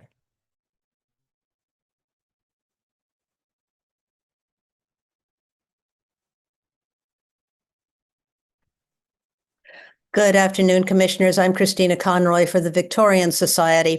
The Victorian Society recommends denial of this proposal. According to the tax photos and designation reports for these individual landmarks, the historic facades were in the federal style. The reports go on to some length about the importance and age of the historic door surrounds and the doors themselves. The historic doors in the tax photos had some alterations. Those have since been removed and the door panels restored to their historic form. These existing and possibly very historic doors should not be replaced with new doors that copy the alterations seen in the 1940 tax photo. We recommend modifications of the window configuration to be in keeping with the historic style. The windows should remain 6/6, typical for federal style buildings. One of these original 6/6 windows is visible in the tax photo, and we're pleased that the extant cornices and original wrought iron railings are being retained and restored. We also find that the rooftop and rear yard additions in a very contemporary and non-contextual design are too visible. Appropriateness cannot be based on the possibility that someday they will be obscured by a new building on an adjacent vacant lot. We find that the proposed changes contradict the building's historic character and that the rear additions would be disruptive to the streetscape. Thank you, Commissioners. Anyone else joining via Zoom who wishes to speak, please use the raise hand function. Right, seeing none, I'll note for the record that Manhattan Community Board 2 recommends conditional approval upon the condition that the windows on the rear facade follow historic design, that the denial of the rear extension and rooftop addition, and that the street-facing entrance to the horse walk be preserved in a historic manner. Thank you. Would the applicant like to respond to the comments? Yes, thank you. And it seems like HGC understood this, but the idea with the T-porches, we recognize these are extremely important houses and there's a very delicate approach that's being taken here. Removals are only happening where necessary, where things need to be rebuilt, and a masonry wall is being maintained at the back. So the T-porch is this idea of preserving a masonry wall and having something lightweight to sort of blend the inside and outside experience. So that's where that design inspiration comes from, because we wanted to maintain the existing masonry walls, so that because these are such important houses. Engineering oversight, TY Lin is on this project. It's the A team, GZA is on this project. So there will be a tremendous amount of attention and care for any work that needs to be done. The rooftop addition is not visible over the front facade, and I find very minimally visible from the north, and it is set back 6 feet from the side to help minimize that visibility as much as possible. And then the doors, we went to site with Landmark staff and looked at the doors together, and they are not, the doors themselves are not historic. The surrounds certainly are, the transoms are, those will be preserved. If we did have historic doors, we would keep them, but we do not in this particular situation. And I think that's it. Thank you. I'd like to just also note that this project is going through enhanced engineering, and Don Friedman has reviewed this project. Thank you. Any final questions, commissioners? Okay, let's go ahead and close the hearing. Commissioner Chen, actually, Commissioner Mahan, would you make a motion to close the hearing? So moved. Commissioner Ginsburg, will you Second. second? All in favor, say aye. Aye. Any opposed? Okay, the hearing is closed. Commissioner Goldblum, would you like to start this discussion? Sure. This is a really interesting project. I mean, we've seen dozens, hundreds, thousands of townhouse rear yard additions. This is certainly unique. It's unique not only in its approach, but in its particularly sensitive reading of how the commission tries to preserve townhouses. I don't think it's perfect. I think it needs some work, but I think it's got a lot of things that are very challenging, but actually very good. Setting aside the front, which is staff level, I think that the notion of basically a low courtyard building addition to the back normally wouldn't be appropriate because it would break the typology of a donutted block. Here you don't have that. Here you have a very idiosyncratic block where an odd pavilion in the back would be appropriate. And the thing that's great about this is that it very, very, very, very much preserves the form and materiality of the townhouses that it seeks to append to. It distinguishes itself from the volume and allows for the volume to be read. So I think that is greatly to its credit. The courtyard, I think the T-porch analogy is a bit of a stretch, but I think that the notion of a transparent, modern, glazed addition behind clearly discernible historic volumes is in and of itself an appropriate way to go. I think that the top floor on the left side, I guess it's the right building here, it has a kind of a full height rear yard addition. I think that's 1 story too tall. Like there you go, the top left of the image. I think that's just 1 story too much. And I also think that the voiding out of the windows with non-historic type windows diminishes the reading of that volume as historic. And I would suggest that they work with the staff to use more historic windows in the historic openings. I think the retention of the brick wall and the highlighting of it as an interior feature, while it renders those walls non-governable by LPC, I think that it's a lovely move, and I think we should talk about it in the designation so that if they did come back at some point down the road, we would at least have a basis for talking about it. But I think it does render this certainly more appropriate. Certainly the courtyard piece, which is actually unenclosed, I think that's an interest. I can't remember a time when we've had a situation where you have an outdoor wall that's obscured by a new wall. Is it protected still? Is it not? It's not indoor, but it's an interesting question. I'll leave that to greater minds. I think that the rooftop additions are too tall. Even though they are non-visible over the main facade, they are visible from elsewhere. They are 12 foot, 10, 11 foot. They struck me as skinnyable, and I think that they should be reduced in volume. I think from this vantage point especially, they tend to kind of crowd out the individual landmarks. Because these are individual landmarks, I think it's important to have a sense of balance and scale to the additions. Thank you. Commissioner Jefferson? It was all said. Okay. Thank you. Commissioner Chu? Yeah, I find this also a very interesting and intriguing proposal. The front facade, I think is definitely appropriate. You know, first reaction is that the scale of the addition rooftop and rear seem overwhelming for these two houses. I like the strategy that they proposed, the sort of these smaller scale boxes that create sort of a courtyard around the rear. But I tend to agree with Commissioner Goldblum about the scale or the height. When I look at the rear elevation, it does seem that maybe there could be a game that the addition on the left is slightly taller than the right to keep that asymmetry. But I do feel that too much of the existing house is being covered on the left side in this image. And without that top floor exposed, I think you've got a better sense of addition to a historic structure as opposed to consuming it completely with the roof in the rear. I think we have to leave that floor exposed so that it's a roof addition and a rear addition and not one big glom on over to the building. Apart from that, I quite like the design. I think it's beautiful. There's a lot of glass. It looks like Stephen Winter's looking at this, so I trust that they're looking at the energy and solar gain.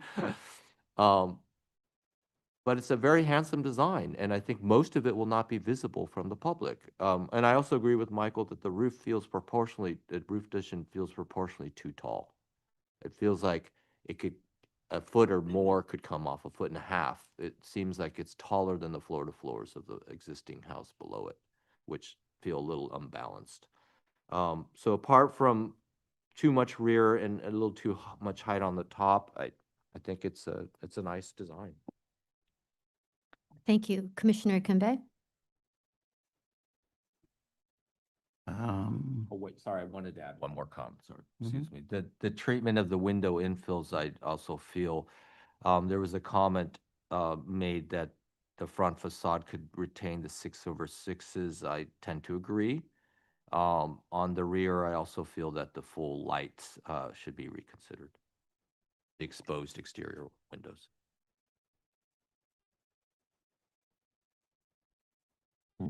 Commissioner Kembe? Yes. Overall, I do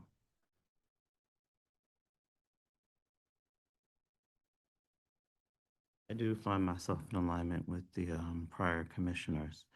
I will say that the front facades, it's more or less straightforward, and I understand the restoration work that's being done there. As it comes for the rooftop addition, I do believe it's overscaled. And I think it's overscaling actually with what's been proposed in the rear yard. They're working together and it just exacerbates the entire issue even more. I agree that the top level of the rear yard facade should be removed. And I think there should be more of a intent to let the rear of the building, the existing portion, or whatever is rebuilt, to sing a little more and actually be more reminiscent of what it actually is. I do agree that the rear addition is a very interesting solution to adding a rear addition. I believe if the existing building is allowed to sing more, I could find it appropriate. Thank you. Commissioner Wilder? Thank you.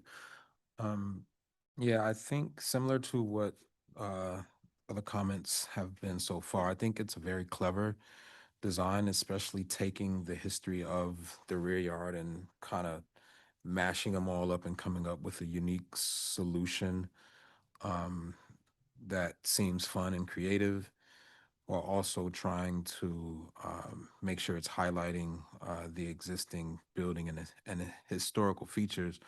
I can appreciate the exposure of the original brick and trying to make sure the materials with the glass are still highlighting those in the rear.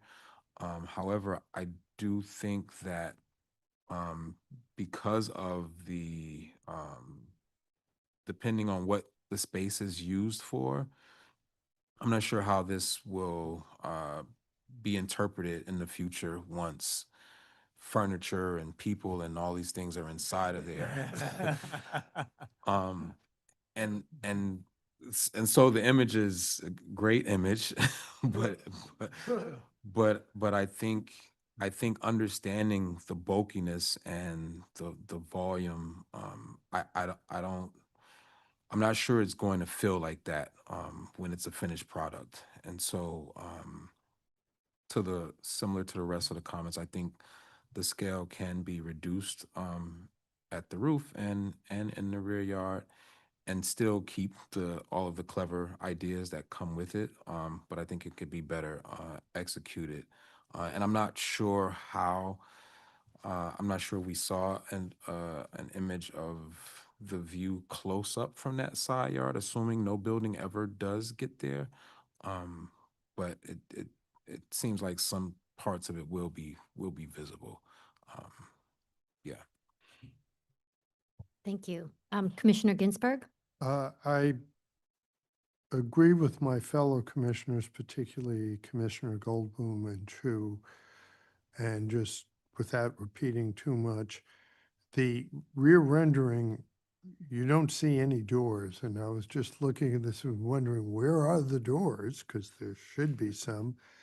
I agree that the left side, the addition should be dropped one floor so that you can see the top of the existing building and not having it overwhelmed, and separating the rooftop from the rear yard. And on the rear yard, on the rooftop, the front, the chimney acts as a really nice divider between the two buildings at the rear, at the addition. But in the rear, there is no division, and there should be something there. Right now, it's a solid pane of glass that runs between the two, and something that expresses that they are different buildings, even if they've been combined. But I also agree it's a very creative solution, and I think this probably could be worked out at staff level, but that's for others to decide. Thank you. Commissioner Mahan? So I agree with everyone. This is a very creative approach to preservation, and the idea to kind of expose in a precious way historic fabric reminds me of Frank Gehry's own house in Santa Monica, and I had never struck me that he was a preservationist before. So my mind has been opened, and I appreciate that.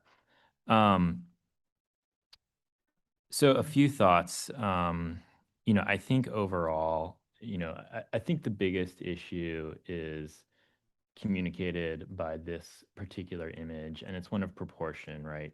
It's not that the, size in absolute terms of, an addition is too large or too small, but relative to the, historic building, it has been completely overtaken by the scale of the rear yard and rooftop additions in this particular image.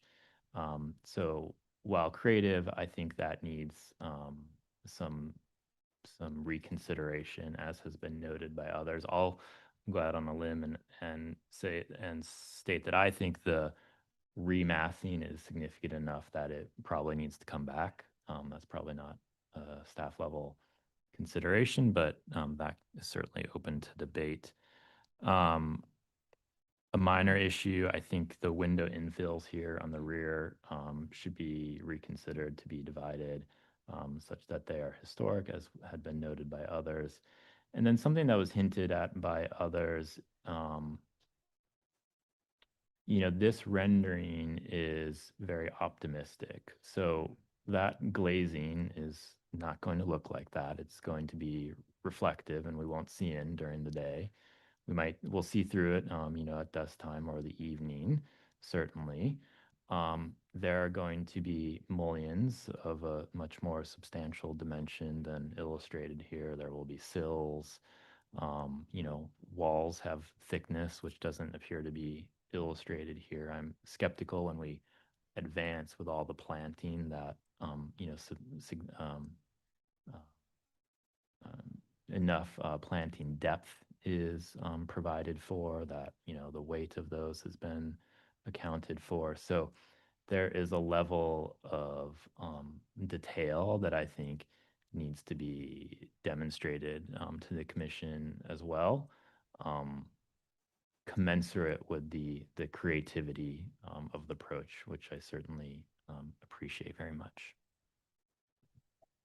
Thank you. Commissioner Chen?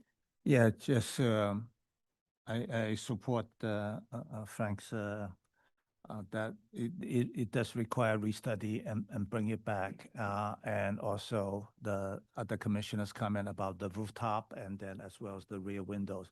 One thing that has not been mentioned that stood out for me is obviously the stucco on the sidewall somehow, that because in photography the light draws your attention and the whole building, the attention is on that wall, and I'm looking at the rendering on the other wall where you have graffiti, so that becomes the dominant thing. So I will ask the applicant to take a look at that to see if there's any way to do it. And to comment about Frank Gary's house, I never thought of it as a preservation, especially when it has asphalt on the floor for the kitchen floor. Yes. Okay.